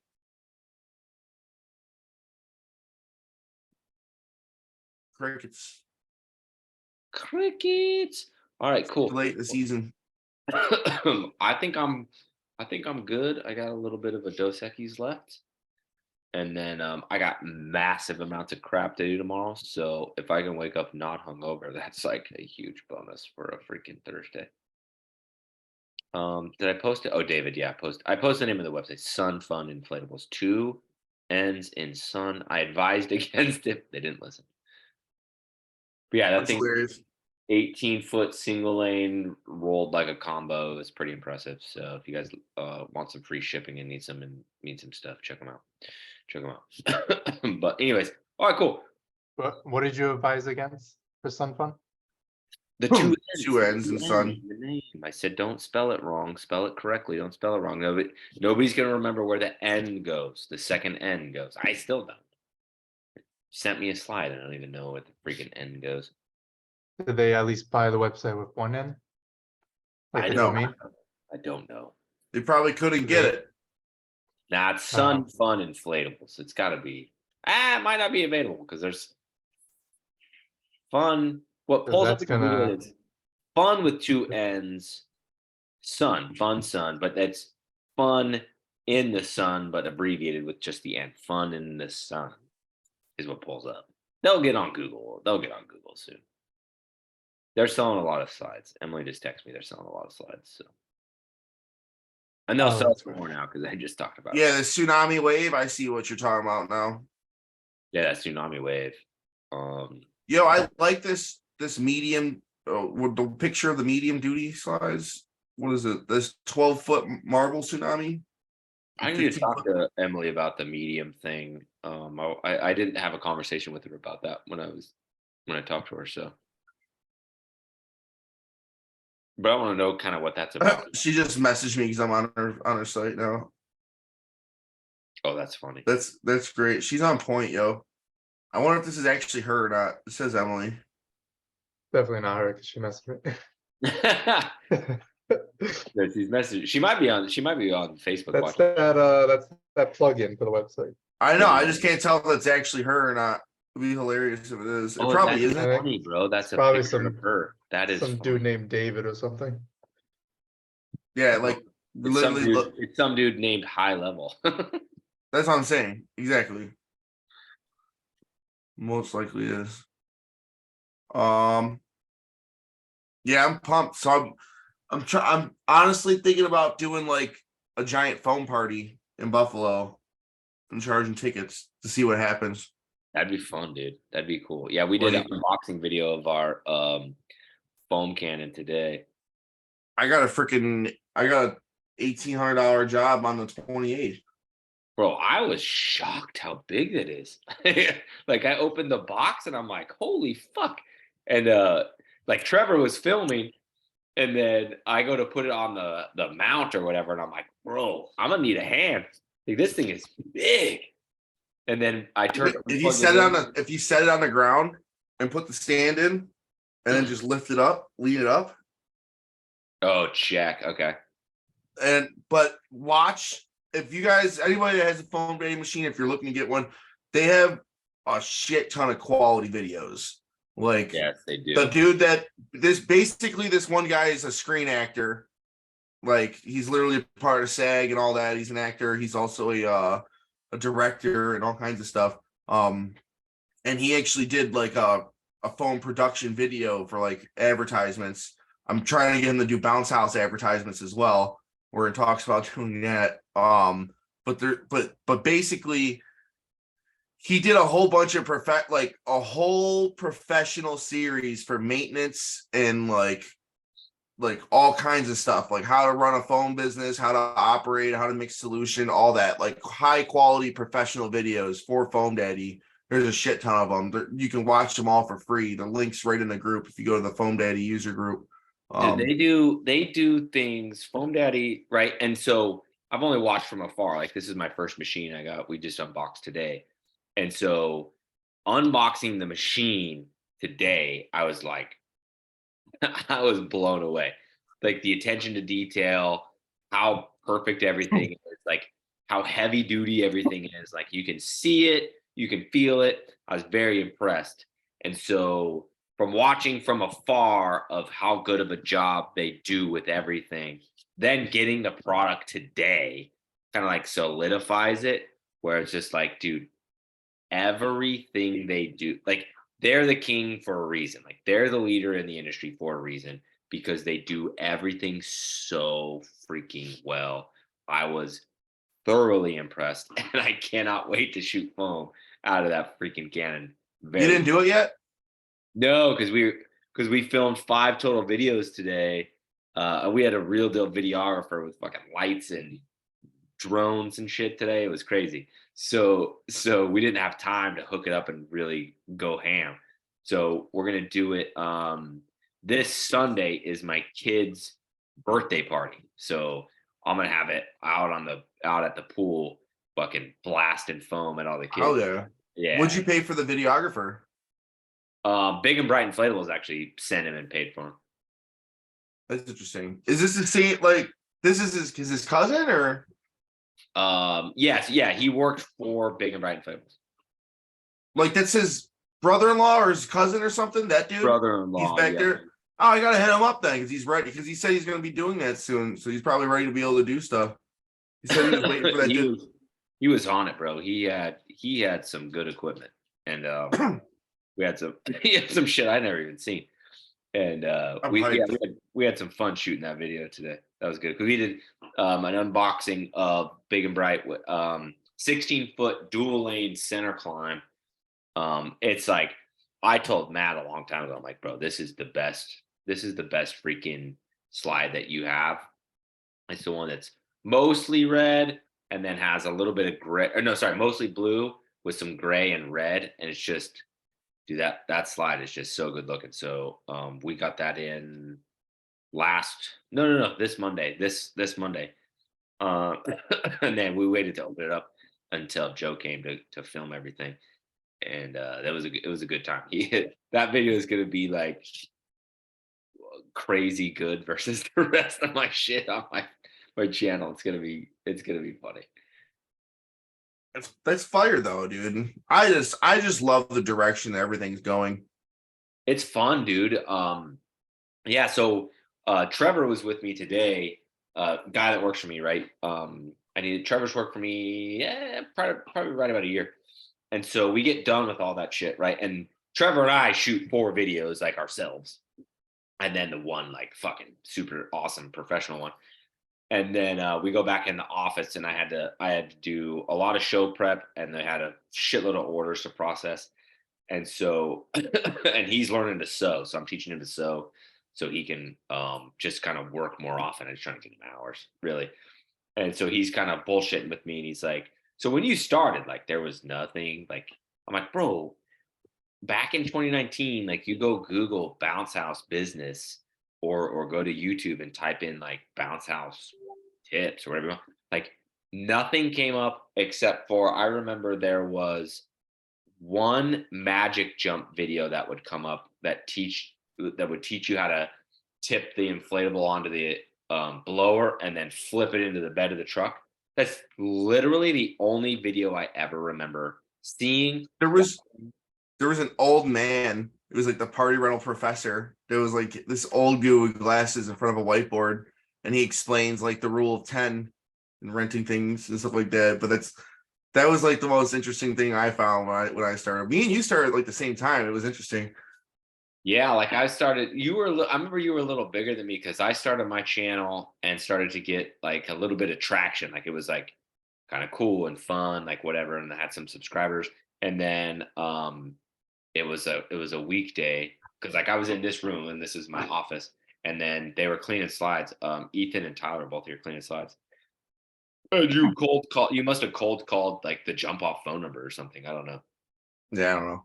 And they were like, I did who to are you everybody. talking to him? Like another guy that says he's on YouTube. I don't know. That's just funny as hell. Yeah, I remember inviting you to the group and stuff like that. I was like, yo, you gotta be in here. Yeah, because I was the only one I was in was Bounce House Rental and Operators one. That's the only one I was in. And they're like all these other ones would pop up. I'm like, I'm good. I'm still only in like 4, dude. Yeah, I like where it's at right now, where it's going. I gotta get some more moderators. I don't have the time to freaking let everybody in and stuff like that. I had like 100 requests for this past week. So I'm like, oh God. Yeah, dude. I gotta go take the time to go through all of them. It drives me nuts. Yeah, it's crazy how ours seems to ebb and flow. Like I'll go, and David's like on it, but like I'll go check it and it'll be like 13. I'll go check it it'll be like 20 something. And then I'll go check it. It'll be like 87. And I'll text David and be like, bro, have you not done anything in a while? He's like, I denied and accepted everybody yesterday. I'm like, what the fuck? 87 comes out of nowhere in one day. It's bizarre. Yeah, it gets crazy. Yeah, it's totally bizarre. But good times though, bro. I think where it's gone already and where it's going in the future, just the fucking conversations that you have with new people, you know what I mean, it just still blows me away. Like, I'm brand new, like I'm super lame, like don't judge me, I got 3 units. And then they rattle off shit that I'm like, bro, I didn't learn that till like a year ago. Like, you know, like it's super encouraging. I'm very happy with the direction everything's going. Yeah, I gotta get more content out there. I've been getting all the reels out there. I want to take things more than just bounce house level. I feel like I really want to just start emphasizing on like more business aspects and like how to make more money, a lot more material handling stuff, like how to like, I don't know, some things that people I don't think actually thought of, like even like I saw Tariq's warehouse video today and stuff like that too. And like some of the stuff he was saying was interesting. Yeah, he's got a very different take. Like yeah, he's got a very different take on pretty much everything that that I talk about. Like he says the opposite thing, but in a good way, not like a bad way, like in a good way. It's interesting. Like his business is like really, really niche where he's just like, I just move inflatables. We don't want to do anything else.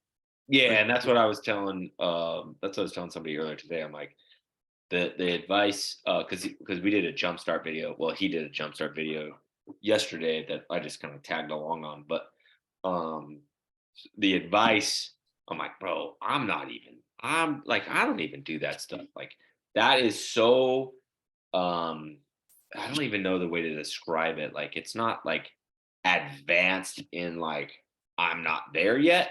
It's advanced in he has perfected it to a level to where he has the exact amount of business that he wants, the exact people that he wants, clientele that he wants, and then he treats it accordingly. Whereas I'm in like scale, take over the world mode. Like I want everybody, right? So like he does things that make total sense for the way he's positioned his business, but that don't translate over into anything I would do because I want all the fucking business. I want all the business. You know what I mean? And he wants just the exact correct business for him, which is badass and I think is cool. Like if you're trying to do a bounce house business, like I think he's onto something, but he's just like he's where he says like no concession machine. Like, okay, for example, like I tell everybody this is gonna be the bounce house company of the future. This is one of my goals for my companies. I have a pirate bounce house. Okay. What's stopping me from renting my pirate game from Leisure Activities? That's like a pirate themed game. Put it all in the same package. Rent 2 tables, 16 chairs, give them 2 little boxes that has a table cover, pirate themed, with cups and all the hats and all that crazy shit, pirate themed for the 2 tables and a snow cone machine. And it's suddenly now it's a pirate party. And instead of renting it for $350, or my packages are I think like $4.99. Instead of renting it for that, now you can do $7.50 all day, and the mom doesn't have to go shop around all that, and she gets a party for 16 kids that's all themed and everything. And all you do is you're buying like cases of bulk of freaking party supplies that fit your tables, and you're having them sit in your warehouse, and that stuff doesn't expire either. Yeah, that's a good idea, dude. You could do a mermaid one, a unicorn one. There you go, and you just do theme parties, and now it's the same thing where now it's your bounce houses where it's like you don't buy different combos where it's like some of them come out, the slide comes in the front or whatever. No, all my combos, you go in, you slide to the left, every single one. That's what I was getting at that rant earlier with, you know what I mean? you don't have to have the same freaking piece necessarily, but I think everybody should buy a specific style and not fuck with your guys' head that much. It is a lot, bro, because we have HEC combos that go this way. The Corona Bounce combo goes that way. Who remembers what way the fucking Spacewalk combo goes? It's once you get to scale, it's a lot. I do agree. Yeah, so I specifically buy things that go in the norm of how we rent things and roll things and stuff like that. And there's always those pieces that are kind of cool and special, and you're like, I want that shit. Because it becomes a collector type thing too. Like it straight up does. Like collecting cars. It's weird. But that's a good way to put it. But no, seriously. So like, but there's never any actual appreciation. That's the thing. Like it all just depreciates. But no, seriously. So that's what I was getting at. Like but those random units, I like to have, not only do you write the names on it, you write start or end or back or front on it. So when you roll it one way, you know that this is the back of it, because you know that like your guys are gonna fuck it up constantly. So then they roll it the other way, you know that's the back of it. So I just tell them like, just fucking put one strap back on it, and either if you got two of you guys, just roll it to the other end. But it does. I don't know if it's worth, shopping only combos that go to the left or not. Most of them were designed like that, though. There was a guy, I haven't talked to him in a long time, and he was just DMing me questions on Instagram or Facebook or whatever. But he was trying to, and this is super interesting. I thought it was a good idea, not an idea for me, not what I want to do, but a good idea. So he would buy a Rollsall with a winch, and then he'd buy a set of rolling straps for that. He's the one that gave me the idea to put the cargo net on the Rollsall with the rolling straps in it. And then only buy, I think, 15-foot slides and combos and bounce houses, but nothing above 15 foot. So he can always run one man cruise. And I told him, I'm like, bro, you're probably onto something, but you're not onto my thing. Like that ain't gonna be for me. Like I want fucking 27-foot dual lanes. I want to go crazy. I was like, but I don't go over 20 footers. Yeah. I mean, everybody's got their thing, right? I ain't going 40. I'm not kind of fucking 40, but I mainly look at weight. I don't want anything same. like above 600 pounds. Yeah, me too. Anything I can handle by myself, I'll do it. Yeah, what's the weight for one person? That red one that red obstacle I got from Ninja Jump weighs the most out of all of them. It's like 780, and it honestly rolled very easily, in my opinion. More easier than, for some reason, my 18-foot dual lane from 10 table. So they lie, bro. They lie on the internet. They have to be lying. That 18-foot dual lane weighs more than a lot of my other units. It's a lie. We have a lot of HEC units because they have a warehouse in New Orleans, so I can just drive right over and get it. And on the internet, it says whatever it is, and you go roll it. You're like, I don't know, bro. It feels lighter than that. Then we got some other units that are the opposite, where I'm like, dude, it says it's 500 pounds, and the guys are like, fuck you, this is 500 pounds. This is brutal. Yeah. Yeah, I don't know. Like some of the extra weight comes out of nowhere. Some of them. That's one of the reasons I like my leisure units. They're the perfect weight and the perfect durability. I feel. It's one of the reasons I buy a lot of leisure. I actually don't have HEC is very comparable. What were you saying? I'm sorry. If you have whatever, just say it's an 18-foot water slide, and the top has like the wave instead of the palm trees. Can you put 13-ounce vinyl on that top wave? That's what 10 table does. Jump Orange does the same thing. My wave is specifically like that. I think a lot of the fucking move. Huh? I think that's the move. On some real shit, my wave is fine. I've had that since year one. I have it like 4 years in. I'll probably sell it after this season, and it's made me like over like 50K probably. Like 10, the tips of the 10 palm table? trees. Let's make Sure, 13 ounce. Sure, it sounds like a good idea, but the wave that you're probably gonna, unless you do the entire wave, how much are you really saving in weight for the freaking wave compared to what's really heavy? I don't know, dude. I don't They know. they save enough weight, dude. I'm telling you, they save enough. Same thing with like the pillars on some of the bounce houses. Like they'll have like the bottom part like super durable, and like half the pillar durable, but then like the top part, all the stuff up top is like all like Yeah, like cone, thinner. all that. Yeah. Yeah, but Yeah, can I'm you very imagine what it's familiar. gonna take to repair that?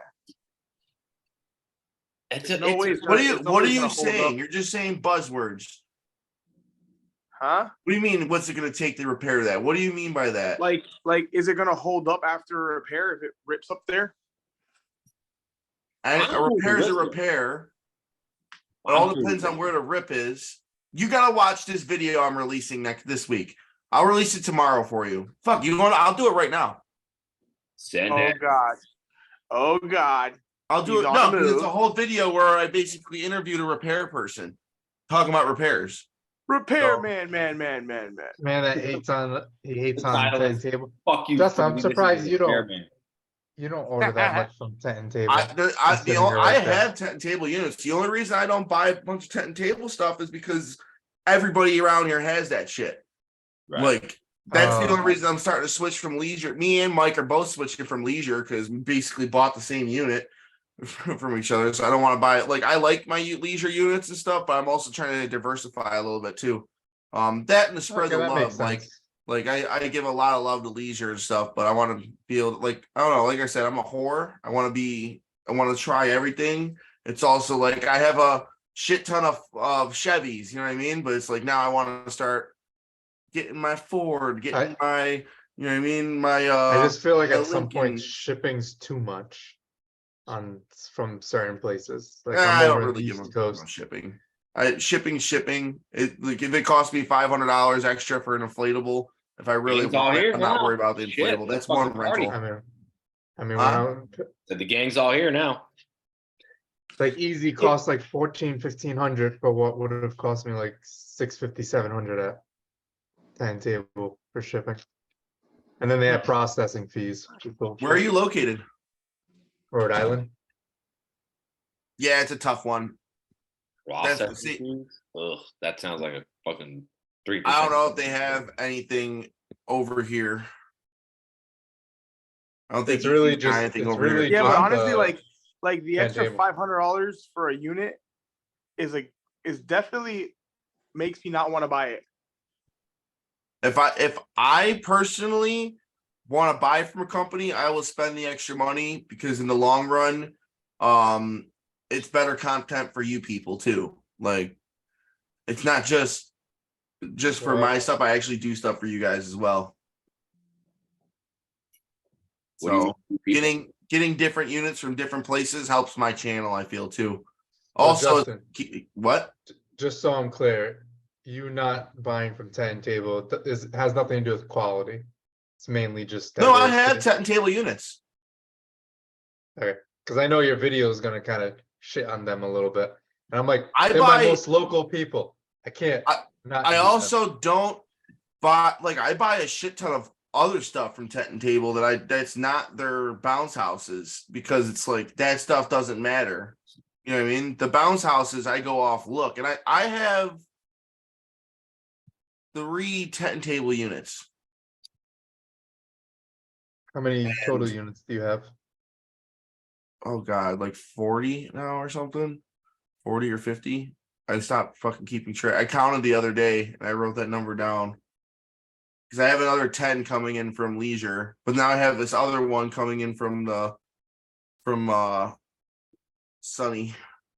My leisure is actually, I finally just paid it off because the obstacle course. No, I'm sorry, the fire truck one wasn't here yet, but the double lane. So I'm excited. Yeah, I to have get all those of my units stuff in. are ready to get paid to come in and stuff. I just don't. I gotta come up. I gotta send them like a 10 grand check. So, Bro, at tax You're trying to get that 2.5% off. balls. huh? Is it at tax time? That's balls. My fucking tax bill sucked this year. Yeah. But we spent a lot of money in this business, so we got money back. I had to like finagle the depreciation aspect of it to make Yeah, sure. I goofed up. Well, I didn't goof up, but I switched to payroll at Q2, and so that's when I started paying myself payroll. And so Q1, no, sorry, Q3. So Q1 and Q2, I was just paying myself a draw. So that's what screwed me. I don't worry about taxes. All that shit's like automatically separated and taken out off each transaction. I have it just automatically boop goes in the bank account. All I have to do is take it from one bank account, throw it in another during tax time. Well, we're doing that now. We just knew there was no way we were making more than what we were spending with Right. the investment. Oh yeah, you're gonna throw no more money into it too. Like Yeah, I know the first 3 years you're allowed to claim a loss. exactly. So I'm on year 3, baby. I'm losing it all. I'm fucking up. In year 1 and 2. Roll them losses. I'm a loser. Yep, my business is doing nothing. I know a dude that owns a bar. He's my one. He comes in to the lounge all the time, and he's like, "Yeah, I've had a loss for the past 20 years." I'm like, "What the fuck?" Yeah, sure you have, dude. Like, yeah, I don't know, dude. He's old school as hell, dude. I wouldn't be surprised. Like, it's bad. That's hilarious. Doesn't Uber do that? Aren't they on a loss every year? Or who is it? Amazon. Like a lot of those bigger companies are. 1 year ago. And you know damn well they actually make money. They just report it that way. Oh, yeah, dude. Bezos is too smart to trust that. Agreed. Well, salaries in a company, you can make a whole bunch of money on your salary. You're just paying more taxes on it because it's not profit, but it's also not. Then the company gets. There's just so much different benefits of playing the credit game. Like, we're not CPAs, by the way. Yeah. This For is financial advisors. Don't listen to anything I say.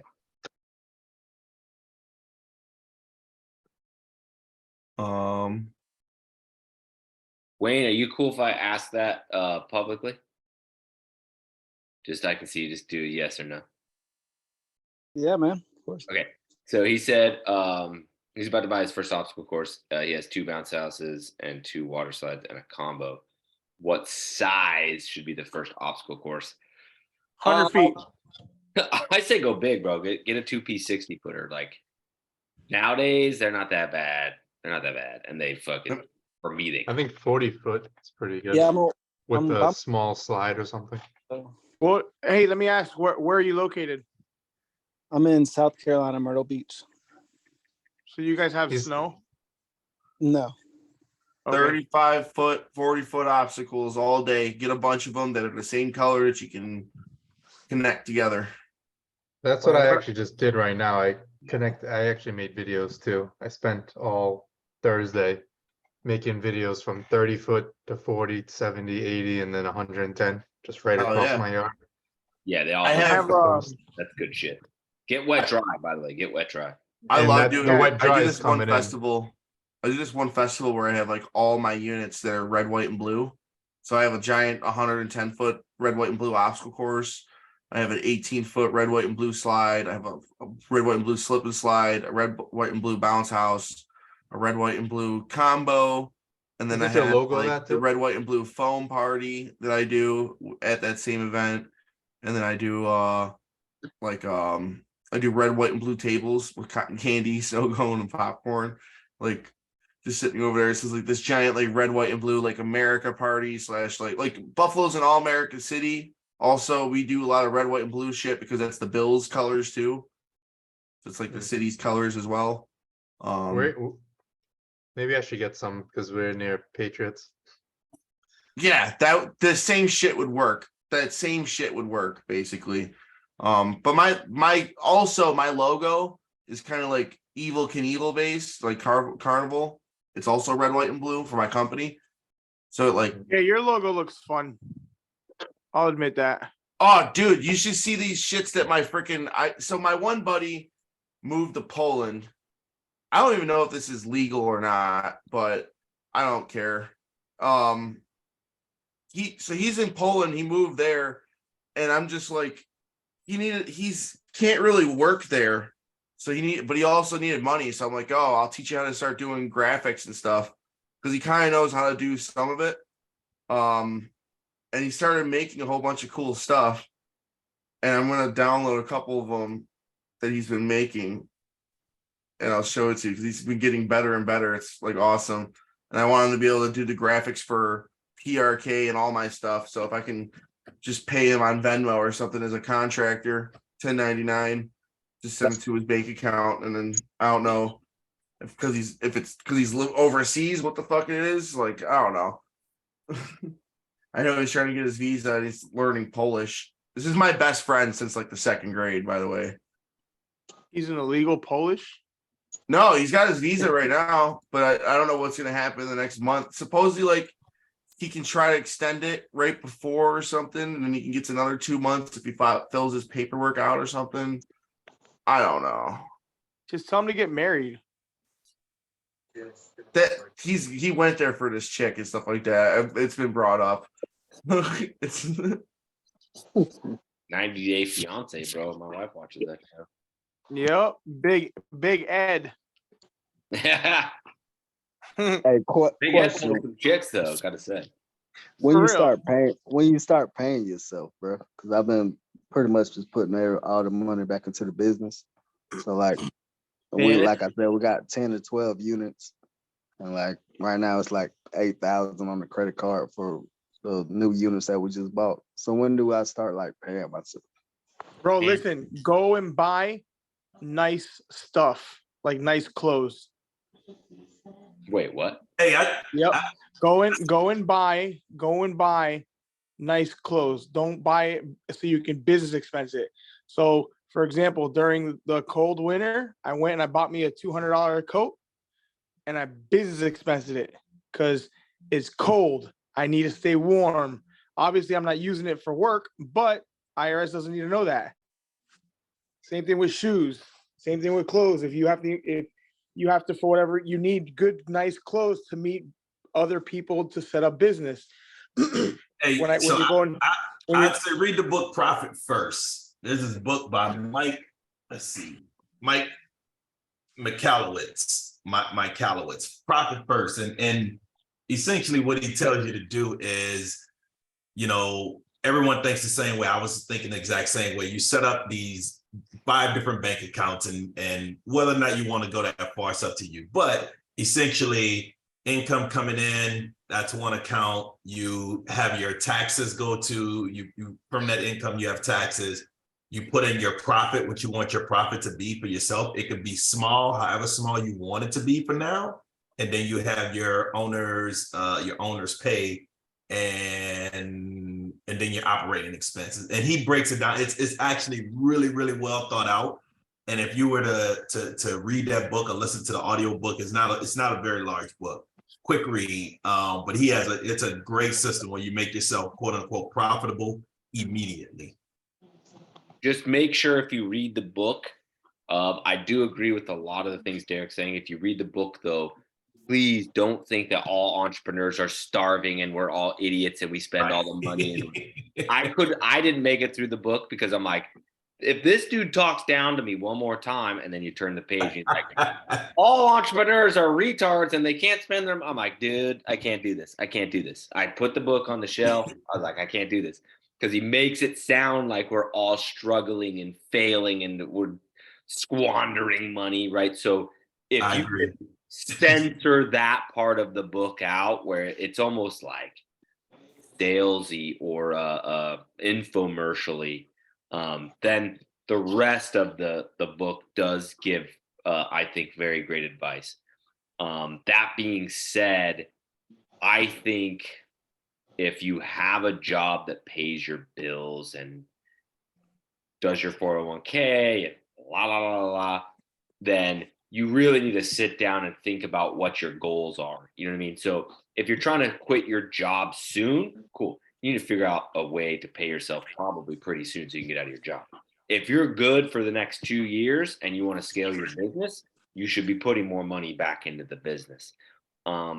I've gone back and forth on the answer of when you should pay yourself from probably right now to, or I'm sorry, from probably not soon to probably right now and everywhere in between. But it's just such a personal thing. It's like, dude, if you're good at your job for 3 more years, dump money back into the business and scale the hell out of it until it's time to go. You know what I mean? That's a pretty good route to go. That being said, the caveat that I'm going to put on all of that is I do not think you should be working for free, right? Forever. So the kind of the discussion, and it's friendly between my wife and I, but the discussion my wife and I have, you know, she says, look, the jump off successful and the YouTube channel is successful. Like, when are you going to start paying the family more money? And my answer is always 2 pronged. Number one, the more money I pay the family, like the more taxes I got to pay. And number two, she's very successful and we're good with money. So it just goes into the bank account to then go to the finance guy to go in some other account, you know, somewhere else. And it's just like it's just piling up. It's not doing anything. So if you want me to pay the family more money instead of it going into our checking account, I'm totally cool if we start, maybe not right now because of the way the economy is on a little bit of shaky ground, but I'm like, if you want to pay more money, I'll put it in, I'll give myself a raise and put it in index funds or, you know, something of that nature. But I'm like, I'm not going to go give myself a raise to put more money in our checking account to pay more taxes. It's just backwards. It doesn't make any sense to me. So a lot of factors. Wait, so how do you pay yourself? What's that? How do you pay yourself? Payroll. Okay, the question is, do you file for your business separate? Or do you do a Schedule C or whatever it's called on your tax for your taxes? I think he's a corporate now. Yeah, so I'm S corp. So it's all basically filed under the way that Brian explained it to me is it's all filed under me. Kevin, you probably know, you probably have a better beat on that, huh? Or no? No, I'm not a tax accountant. Yeah, so I know enough. I know enough to do it myself, but not like with corporations now. Yeah, so I have 2 S corps. Both my businesses are S corps, but they all file under me, is what Brian told me. So like, I don't pay extra taxes on everything. It's all under me. So it's like it's 3 tax returns, but I only pay the IRS. Yeah, it's like a Schedule C, it's almost like a Schedule C type thing. Yeah, okay. Yeah, For well, LLC, you do a Schedule C, but so I'm not too sure about the S corp, but it sounds similar to the Schedule C you do for S corp. I mean, for LLC. But yeah. Yeah, so LLC you get. Sorry, I've got this weird cough that kind of developed. For LLC, you're gonna essentially get double taxed. I'm not in the right frame of mind to go into all of that because it's foggy, and I've had a couple beers. But then you switch to S corp, and then basically you just get single taxed, right? So the way it works is I'm on payroll. So as soon as you switch to S corp, you have to be on payroll. And so a payroll company processes the payroll for the jump off every 2 weeks. And my guys get their checks deposited in their account, right? I pay half their taxes. I pay workers' comp, that whole spiel. And I'm also on payroll. So the jump off pays half of my taxes, and then taxes come out, FICA, the whole thing, like a regular paycheck. And so now my taxes are paid by the payroll, right? They're taken right out of the payroll. I'm on salary, so my paycheck is the same to the penny every 2 weeks. And that's how I pay myself now. Yeah, I didn't know we get taxed twice. I gotta look into that one. Yeah, I'm trying to remember why you get taxed twice. I think you have to pay income tax on the money you take, and then you got to pay tax on the profit, if that's right. But essentially, you're paying tax 2 times as an LLC. It doesn't matter if the LLC is small. Doesn't matter. Like my first year, We had huge tax returns. It was great. We were writing things off like crazy. My second year was pretty good. Not as good, but like I was like, this is cheat code. Everybody should start a business.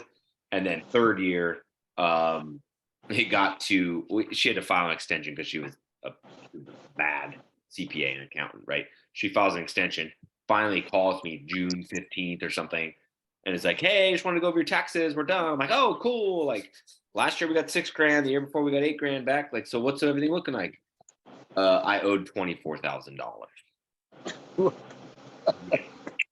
It was a bad account and didn't do her due diligence of basically protecting me from tax liability as both my companies scaled. It's a long story. But yeah, so because I was still LLC at that point and had made as much as I did, I ended up getting double taxed. So it was $24,000. Like you can imagine how brutal that was. So I then promptly fired her and got a new guy. Yeah. So this year, okay, they make me feel a little better because I don't know if some of you guys know, I opened up an indoor facility called the Fun Spot by Triple M. And we can go into that later about the name, but so this year my total taxes that I got, supposed to be getting back is like $7,000, right? And I was like, that's kind of low. I'm used to, even because I did all my taxes before from Triple M and just my own personal taxes on TurboTax. I've always got like 10, 12, 15,000 myself. And for the first year that I go to a CPA or whatever you call it, tax people, I get $7,000. I'm like, that's low. You know, it's really like 5,000 federal and like two or 3,000, 2,000 like state. I'm like, that's to me, that's low. But I guess you make me feel better when you said, 1 year you got $7,000. So But do you have kids? Yeah, I got 3 kids. Yeah. And do you often have a lot of deductions? Man, I kill them when I do it myself. Yeah, I kill them in deductions. That's how I get my money. So either you killed it too much, maybe, and because I had to play around with ours, where I took bonus depreciation on some of the assets, and I didn't for others to keep us on the top of the bell curve. Yeah, right. But this year I didn't. I mean, I didn't do it myself. I paid someone to do it. So Yeah. I don't. I mean, yeah. So. Yeah. So the way I do it is now it kind of got a little bit confusing, but it's just because the decisions that I made. So I have an accountant, and Mark, who I really like, runs the book for both of the businesses, right? So he does the bookkeeping for the Jump Off and Let's Get Lit. And then he referred me to a CPA to do my taxes, who's Brian. And so then Brian does the tax stuff. It is a little confusing having 2 people, but Mark has access to my QuickBooks, and then he gave access to Brian so they could see everything. So it ends up actually coming out in the wash. It's not that confusing. But it's nice because I kind of have 2 people to lean on. You know what I mean? I can talk to Brian, and Brian's real fucking cool. I told him to come on the show. And he's like, nobody wants to talk about accounting. It's boring. I do. And I'm like, Right. me, bro. These people need you. So I'm trying to working on getting him on the show. After his crazy season's over, hopefully I'll have him on and we'll do an accounting episode. But I love listening to accountants. Oh yeah, dude. And he's like a cool guy. He's very short, right? He's not long-winded. So I was like, bro, if you come on the show, you gotta be a little bit uppity. But so he's CPA, and then the name of his company is literally Does he drink? The Entrepreneur. Oh yeah. Can we get him drunk? Oh yeah, he'll fit right in. He'll fit right in. But the name of his company is the Entrepreneur's Accountant or the Entrepreneur CPA, and I'm like, oh yeah, that's my fucking guy. And so he's well versed in all the tax stuff and keeping all that good. And then Mark is the accountant that does the books and whatever, all that goes into that. So it's worked out to be less confusing than I thought it would be to have one accountant / CPA, but it's really kind of cool to have both to lean on. They're both like, I could just text them. Yeah, if you hire an accountant, get somebody you can get a freaking hold of. The first lady, like, we never got a cell phone number. We only got the office number and her email, and then she was never available and never answered email. Like, Mark and Brian are both highly successful people, and I have their freaking cell phone number, and I can just text them. And right, they're busy, so they may not text me back right away, but like they'll just small question, just text them, cross it off the list. They'll text me back the next day or whatever. It's better that way. So Yeah. Yeah, I gotta do better in the bookkeeping side too. So maybe that's also probably why I didn't get so much money this year, because my bookkeeping sucks. They can only do so much with, like, you need to provide them pretty much everything. So if you're not providing them the correct stuff, they can only do so much. True that. And I guess what I was telling her was that I've been doing I'm 36, 35, 36, something like that. I've been doing my taxes myself. I forget too.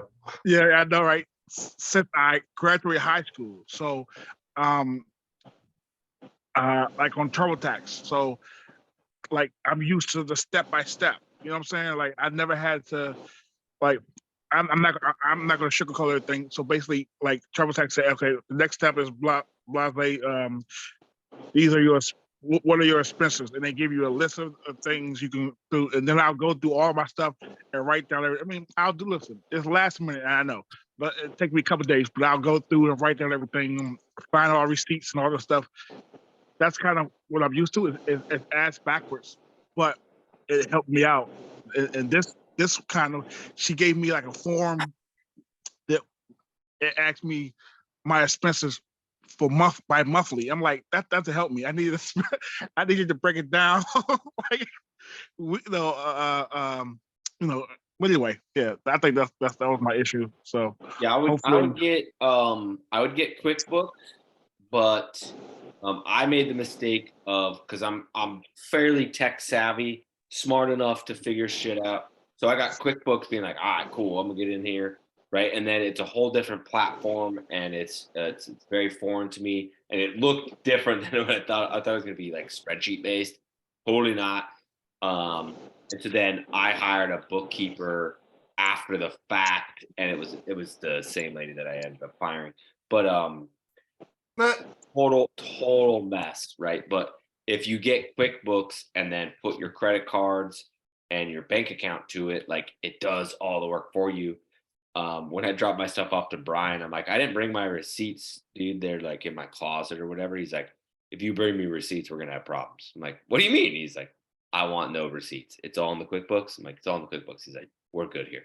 Save the receipts just in case, but I don't want them. I'm like, cool. But like every time I swipe a card, it goes into QuickBooks. And so it's all in there. And then QuickBooks knows the bank account, balance. And so it all talks to each other. And then I just give it to the account, and then they do the bookkeeping, and it's all on the up and up. Gotcha. Okay. Did you have someone set up your chart of accounts, or did you do that yourself? Or did QuickBooks set up my what? Your chart of accounts. I did everything, and then was kind of like in over my head. It was just kind of one of those things where the jump off was scaling, and I was just way too busy to go in and learn it. So then I gave it over to Amy. I think I did it all right. Double check me, and then she said everything was all good. And it is in fact all good, even though she's been fired because Mark runs it. Gotcha. So question.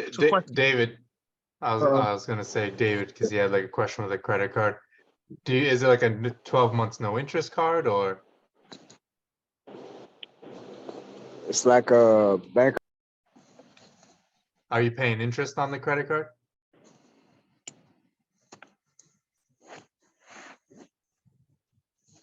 Of America, I think it's like interest free for the first couple of months.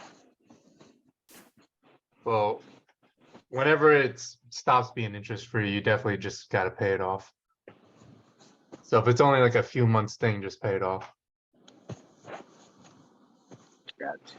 Yeah, I would figure out the interest-free duration. Like me, I have a lot of business credit card debt, but I have it backed with money in the savings. So I'm like earning 3.5, whatever, 4% on the savings side while having the no interest. Because to me, it doesn't make sense for me to pay it off when I'm actually making money from having it in the savings, but I'm making sure to pay it off, by a month 11. Yep, agreed. Boy, that interest.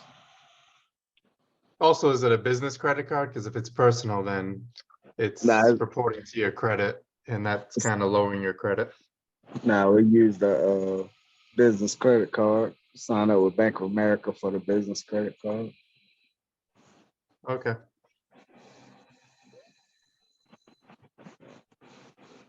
Yeah, those are all good questions, dude. Because that stuff's hard to figure out. Trying to figure out You know like, me, I'm big into credit cards.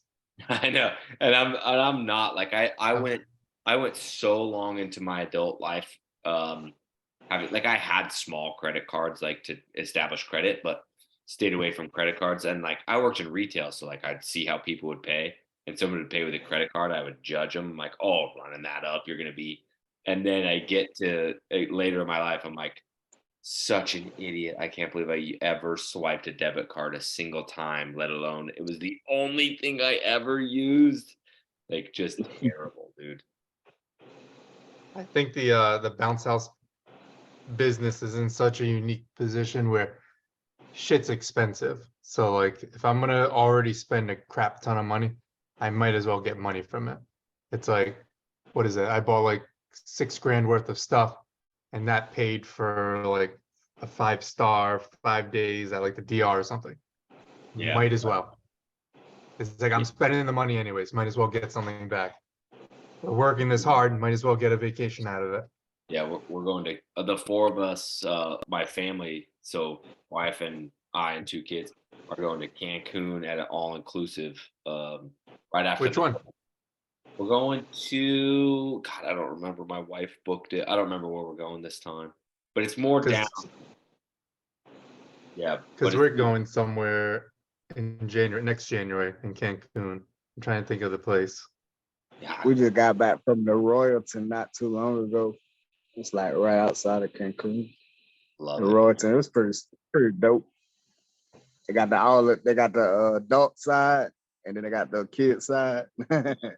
This time we're on the kids' side. We're taking the kids. I told him, I'm like, you sure you want to do this? Like, they're just gonna fight the whole time. We're gonna be in paradise. They're gonna fight the whole time. But we're doing it. But yeah, we paid for the whole trip. Both the businesses, since I have 2 businesses, and we both kids. buy a lot of expensive stuff. Yeah, going for free. Like it's all paid for. Could have paid for it with Chase points. Yeah. But future. All right. That's good that you have someone that's a CPA and someone that does bookkeeping, because then you have like experts in their own fields, as opposed to like someone that is like good enough to do both. Yeah, that's because when I hired Mark, we were just talking. I really liked him, and then I said something about taxes. He's like, "Oh, sorry. I'm not a CPA. I don't want to go take the test and whatever." And I was like, "Okay, so like, what do we do at tax time?" And then he's like, "I refer you to somebody." And then I was very sketchy on it, but I liked Mark, so I was like, "Fuck, all right, we're gonna cross this road." And then yeah, now that he's referred me to Brian, I'm like, okay, I think I made the right decision. It's very cool having one of each, and they're both like like I pay them both, but they're like, dude, you don't have to like, well, I'm not a lawyer, like you can just call me and ask me the question, you just text me and ask me the question, I'm gonna answer it because I do your taxes or because I do your book, like I'm just gonna answer, like don't worry about it. I'm like, oh, it's incredible. Yeah, the CPA is not going to have time to do the bookkeeping. So Yeah, and I don't know. I mean, I didn't even ask if Brian does it or not. But he's just cool, dude. He's cool. He's like so normal and just like one of the dudes. He's funny. I think he's funny.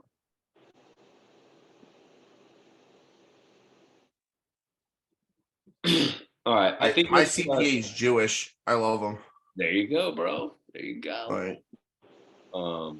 But all right, I'm gonna wrap this puppy up, dude. I'm gonna go take a pee and then I'm gonna head to bed. I got lots of stuff to do tomorrow. So thanks, Nick. show. Yeah, this was an interesting one, dude. It went a little bit of a different way than the normal shows. So I thought that was a very cool. I thought tonight was very tactical, which is cool. So I thought your monologue was very good.